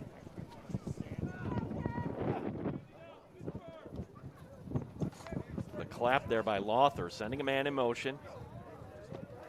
The handoff, Brody breaking a tackle, and he'll get across the 20. A nice gain on first down and gain 8. Love that play call. I mean, that's the play. It's the same play that they hit a long run here, that 22-yard run here near to us is the exact same play design. New running back, but very tough to stop.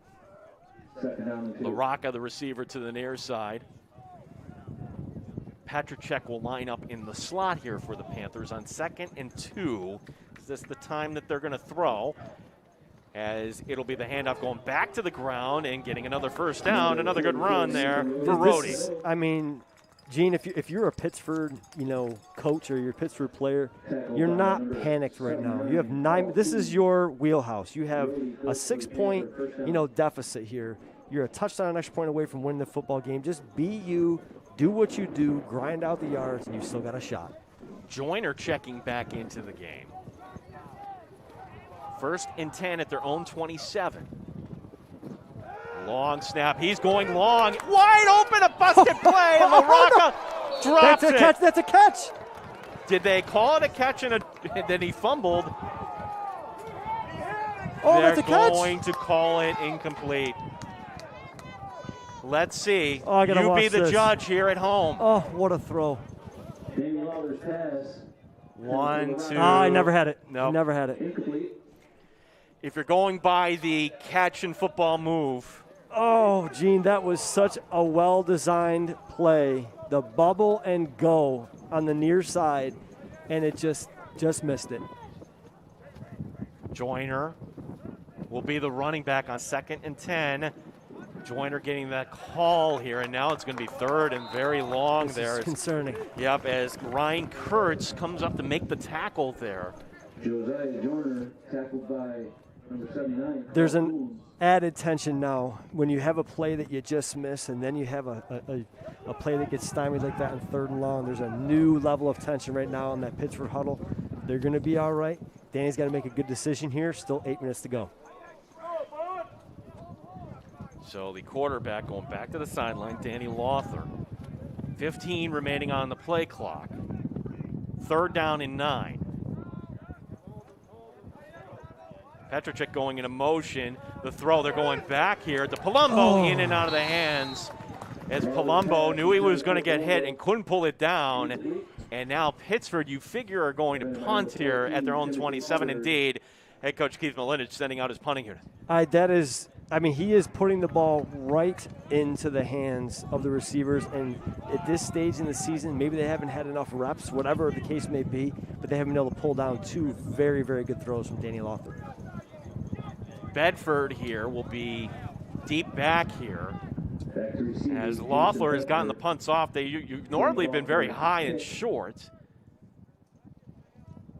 And Loeffler again, high and short.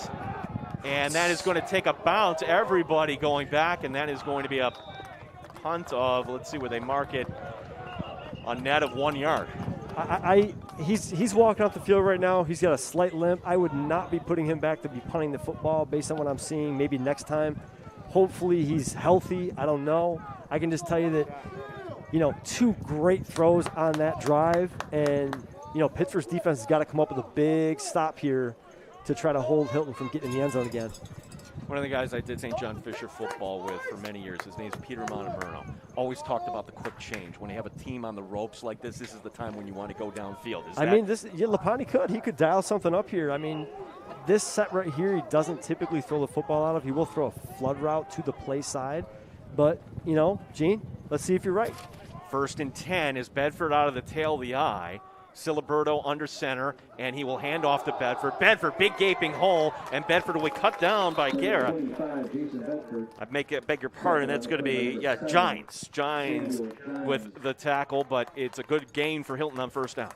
Gene, the down block from Clark was just a mauling block, set the edge, allowed it for an easy kick out, and that's tough to stop. It doesn't really matter who you line up on him, but at this stage, you might see Pittsford go back to that look where the corner comes up on the tight end. Let's see.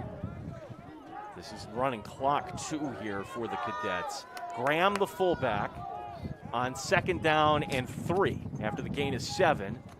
Siliberto under center. Pittsford showing run blitz. They do. The handoff to Bedford. Bedford 1st down, and he will be brought down at about the 17-yard line. That's Pittsford dialed up a run blitz into the play, but they just kept him, just kicked it out just enough to stay inside.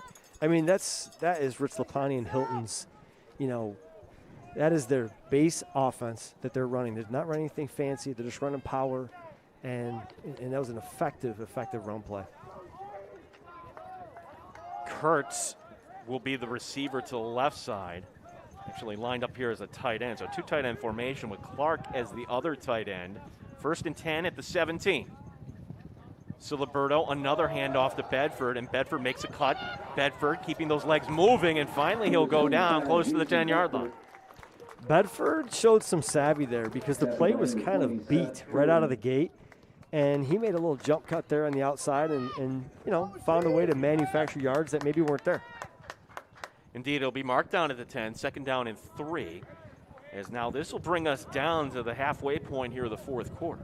This is a critical stop here for Pittsford. They've got to find a way to prevent Hilton from putting the ball back in the end zone here. Again, the 2 tight end formation. Graham, the fullback, Bedford, the running back. Siliberto takes the snap, handing it off to Bedford, and this time he is going to be brought down. The run blitz there. So Sampson, who else, coming up to make the tackle there for the Panthers. Sampson's just so hard to get, pads on, and even when the down block is coming at him, he just finds a way to, weave his way in and powerfully make that finish. That was a huge tackle. Now we're at 3rd and 6. This is a huge conversion that Hilton needs and a big stop for Pittsford. You're going 4 downs here, right? No doubt. Yeah, it'll be Bedford. Tail of the eye once again. 2 tight ends. Siliberto. Long count. Run blitz being shown. It's going to be Bedford. No. Getting the call will be Bedford. Spinning out of 1 tackle. Bedford still on his feet, and he does everything he can to get it down to the 11. That's about as an exciting 3-yard gain as you will see.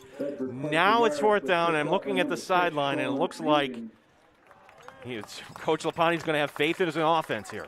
Well, I look for maybe him coming back from that aces set. That double tight end set is a nightmare to defend, no matter what defense you run. I don't know if he'll come back with that same play. You can still run a couple plays out of it, but give credit to Pittsford right there. They took on that kick-out block by wrong-arming it, getting inside, forcing the back to the outside. And he almost made it on that bounce, but Pittsford brought him down in enough time to force the 4th and short. Pretty clear what Hilton's going to do here. They're going to take the clock down as far as they can as the play clock down to 3, 2, 1. And they will call the timeout. We will keep it right here with 4:13 remaining. And, well, they're sending out Battaglia here.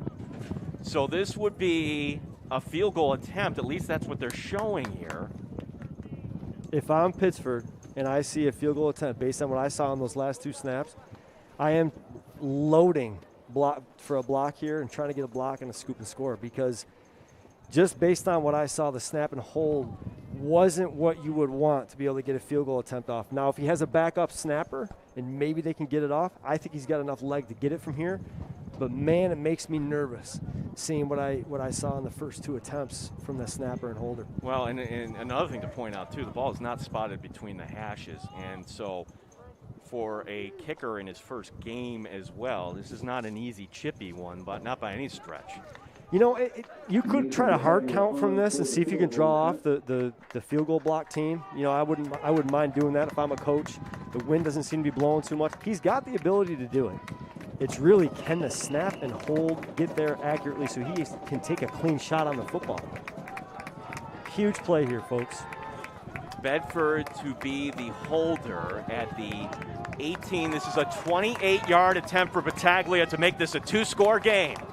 Snap down, kick is up. Missed it. And it's going to be wide right. I tell you what, he had enough leg to get it there, but if you looked at when you're pinned on the right hash like that, Pittsford did the wise thing, sent an extra guy from the field, and what that does to the kicker is it forces him, just by natural tendency, to push away from where you're feeling that pressure. It takes so many repetitions to still pull that ball toward the middle, even though you have all that pressure coming from your left. Yeah. I give credit to Hilton for getting that kick off. He had the leg. Pittsford forced the miss. With only 4 minutes to go, though, Gene, can Pittsford hit one of those big chunk plays? Can they hit one of those plays down the field? Because they missed 2 big ones on that last drive. No doubt. The plays have been there for Pittsford. The game is right in front of them. Yep. They take over on their own 20-yard line. Has not been a perfect game, not by any stretch, but here they are as Lothar out of the shotgun, and he's going to hand off to LaRocca, who is strung out. He's trying to cut it upfield, and LaRocca is just going to be kind of met there. Tackling him up high was Peyton Council, and that'll keep the clock moving. Clock's moving, jet sweep action, trying to get the ball into LaRocca's hands. Track kid quick, but in that case, Hilton was ready for it. They're in an up-tempo set here, no huddle. No gain on the play. 2nd and 10. Danny Lothar, long count. The snap, looking left, under pressure. Now he's rolling right. Council and getting out of bounds, putting the ball out there just a little bit. This will bring up 3rd and long. You know, he does not look like himself running back to that huddle. He's gingerly running back to that huddle, and he's lost a little bit of that explosiveness out of the pocket. And I hope he's all right. Right now, they've protected him well, but on 3rd and long, look for Carter Clark to make an impact. Damian Casper, one of the 2 defensive tackles here on this 3rd and long here for Hilton defensively. Here's going to be the snap. Lothar under pressure, and Lothar is going to get swallowed up in the end, and that's going to be number 16, Carter Clark, with the sack. And now, if you're Pittsford, you only have 1 timeout remaining. What do you do?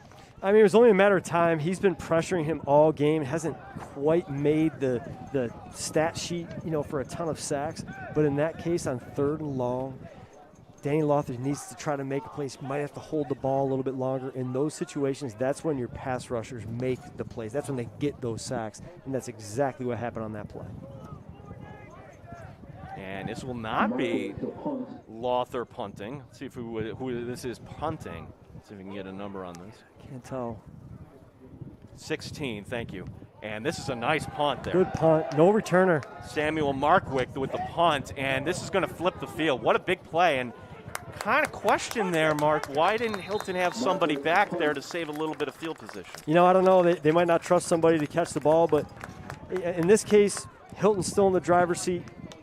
My question right now is going to be, does Pittsford have all 3 timeouts left? No, they only have 1. They only have 1. No, So, they have 2. I beg your pardon. They have 2. Okay. I got it backwards. Those 2 timeouts are going to be critical, and preventing Hilton from getting a first down here is the most important thing right now for the Pittsford defense. Get them to punt the football. 3 and out is the name of the game here with 2:25 left. We are going to flip there. It's Pittsford with 2 timeouts and Hilton with 1 timeout. So I'm glad I asked the question. it's very big here at this point. Bedford is in the tail. You figure he's going to get the call, and he is not going to get anything. And Pittsford is going to use a timeout here. Indeed, they do, stopping the clock with 2:19. Love Coach Milinich. It's, on a first down stop like that, on a tackle for loss, call a quick timeout. I would do the exact same thing if they get another stop. For some reason, Hilton gets a long first down. There's not much you can do, but I love that play. Savvy defensive call from Marriott, and a great timeout there from Milinich. Now, if you're Hilton, they've been running that play. They ran away from their tight end, their primary tight end. I look for them to come back to the strong side here, right behind big number 16, and see if they can get a 5 or 6 yard gain. 2:19 remaining, and there you see Pittsford with 1 timeout remaining. 2nd down and 13. And again, boy, we're looking forward to the day in the fall where this is going to be completely filled. So again, everybody, the state rule here, 2 fans per player, and both schools being well represented as much as possible here today. Yeah, the communities are figuring it out. Marriott is in the huddle right now. He is coaching his tail off, trying to get his guys. Hey, we need to tackle. We need to shut our blocks. We need to tackle. And we cannot allow any first downs right here. Do your job. Do your 111th. It's Bedford, right? They're not going to try anything different here, right? Mark? Yeah, no, I would run strong side here, right behind number 16. They ran away from him. They did a reverse. It's going to be an end around. Well, he's going to be a big tackle for loss. Oh boy. Aiden Council had nowhere to go on that. And we have a Pittsford player who's actually down on this. Gene, that doesn't look good. He looks like he's in a lot of pain. I hope that's not. I can't tell if that's Ryan Sampson. Whoever it is made one heck of a play, but he looks like he's in a lot of pain right now. I'm hoping for him. No, it's not Sampson. No. Sampson in on the tackle there.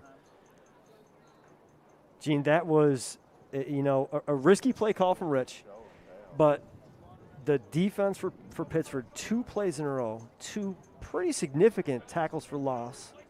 They still have a timeout, 2 minutes and 6 seconds to go. This is turning out to be a spectacular opening game. Well, they should know. They haven't put it on the scoreboard. The injury, they gave the timeout for the injury. The clock is going to start running, so eventually Pittsford is going to have to call their last timeout here. I would agree with that. Yeah, so as soon as, and that is clank, and that appeared to be some cramping, and normally you'll see this in the first game. Although the first game is usually Labor Day weekend, and not here on March 20th. What a defensive series so far on 3rd and 28. Hilton has to be careful here. They're trying to win the football game. They're not playing not to lose. So calling a reverse, I get it. But right now with the way Hilton's protected their punter, I'd be concerned here. I'd still got to try to find a way to chunk off some yards. Well, if you're Hilton, take every second you can off of this, and they're no doubt. Siliberto's going to wait here, milk some clock. The play clock is down to 10. 3rd and very long. Siliberto will hand it off. This time they ran strong side. Yeah, Bedford didn't like what was ahead of him. He'll cut it back up and in. And now Pittsford will use their last timeout. So, Gene, back to Milinich and the special teams. Every punt attempt for Hilton has been a punt block attempt from Pittsford. You're going to see it again here. There's no doubt about it. Can they get to it, and can they block it? Because up to this point, I think they maybe got a hand on it once or a deflection. But Hilton's been unable to get any booming punts for the most part. He had 1 or 2 punts. But he's had so much pressure in his face. This is huge. With 1:40 to go, if I'm you don't want to run into the punter here. You don't want to get a penalty because that could happen too. But is Milinich going to dial that up, or is he going to back him off and try to set up a return? Well, so far I do not see anybody getting deep back here for Pittsford. And that's Gines is the closest one. He is at the middle of the field. Now he's going to back up a little bit. It'll be Battaglia to punt with the ball on the 31-yard line, the line of scrimmage. This is huge.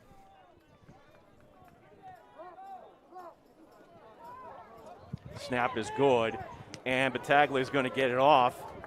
And this is not going to take a Hilton bounce, but it is at least going to start off Pittsford. So Pittsford, no timeouts remaining, 1:33 remaining. That after the 25-yard punt by Battaglia. The ball will be spotted at the 47-yard line, 1:33 remaining, Mark. And for all that has gone wrong for Pittsford here today, they are 53 yards away here from taking this one. And you don't typically win games like this at this stage on one play. In my opinion, bubble screens, anything you can do to test the perimeter to get your guy. If they do catch it, 5 yards, get out of bounds. Maybe you catch them on a double move, maybe a hitch and go, something where, but for the most part, you don't need to try to win this on one play. You need to make sure you utilize the clock, get down the field, and put it in the end zone. Kelly will be the fullback here on 1st and 10. Lothar takes the snap with time. Lots of time. Now finally throws. It's going to float. It's going to be picked. And that will be the ball game as Hilton running this back out of bounds. And the Cadets will take this with 1:23 remaining. Pittsford is out of timeouts. You know, it's unfortunate because he had time. They corralled in Carter Clark, and then on the opposite side, they lost protection at the last second. I think he was trying to throw the football away, to be honest, and I think it got away from him. And you see Hilton only sending the 4.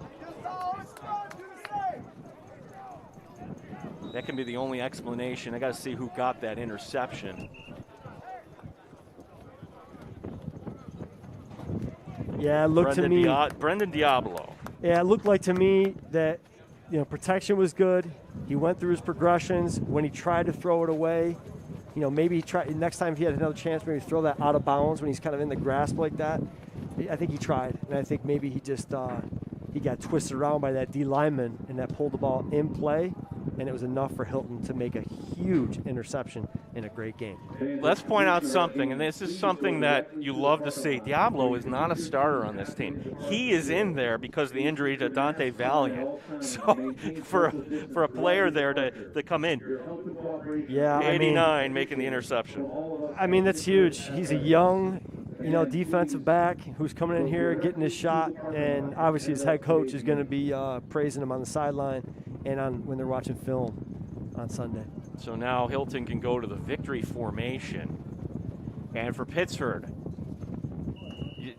it's hard to win any game when you're losing the takeaway giveaway that they did today. 4 turnovers. Yeah, I mean, the turnover differential, the special teams play in a game with 2 titans like this that are clashing, those are the difference makers. A couple of really key passes that could have been completed in the drive prior to this for Pittsford. That was a big difference. Those aren't, you know, those don't always make the stat sheet. They don't come off as a glaring thing. But there was a play here at the sideline and another play a couple plays later that could have put Pittsford in the driver's seat. You go back to that first quarter, they were threatening in the red zone, and it's just, you know, Hilton hung on and hung on and hung on. And that one scoop and score was the difference in this game. And depending on when they spot it, will this be enough? And they will call it. Hilton gets it done today. Bedford with some hard yards.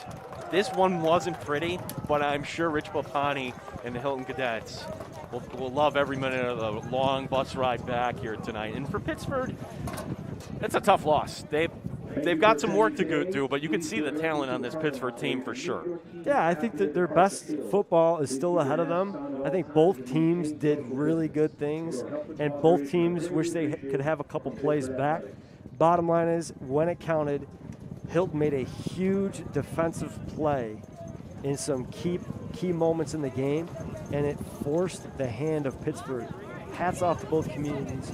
Hats off to the leadership of Section 5, the varsity media, and everybody involved.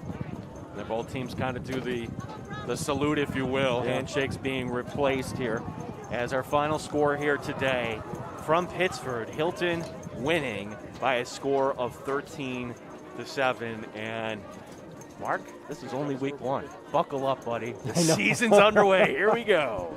Gene, thanks so much to you. You do a phenomenal job. This is great fun. I think you couldn't ask for a better football game.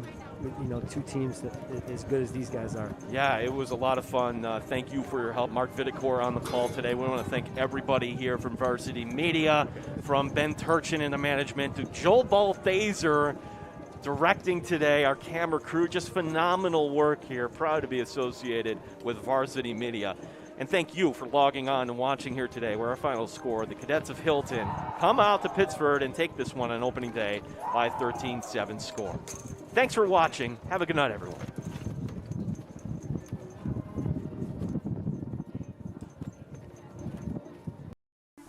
Varsity Media is the tri-state area's leader in sports media production. We specialize in live streaming. Cuts inside. Touchdown, Red Devils. Rosin coach Craig Murphy. There's you. What a move! And the foul.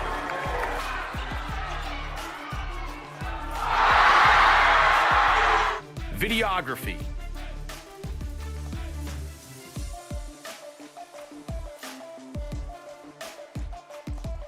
And photography. Covering all sports at all levels. We feature aerial photography and videography, college recruiting videos,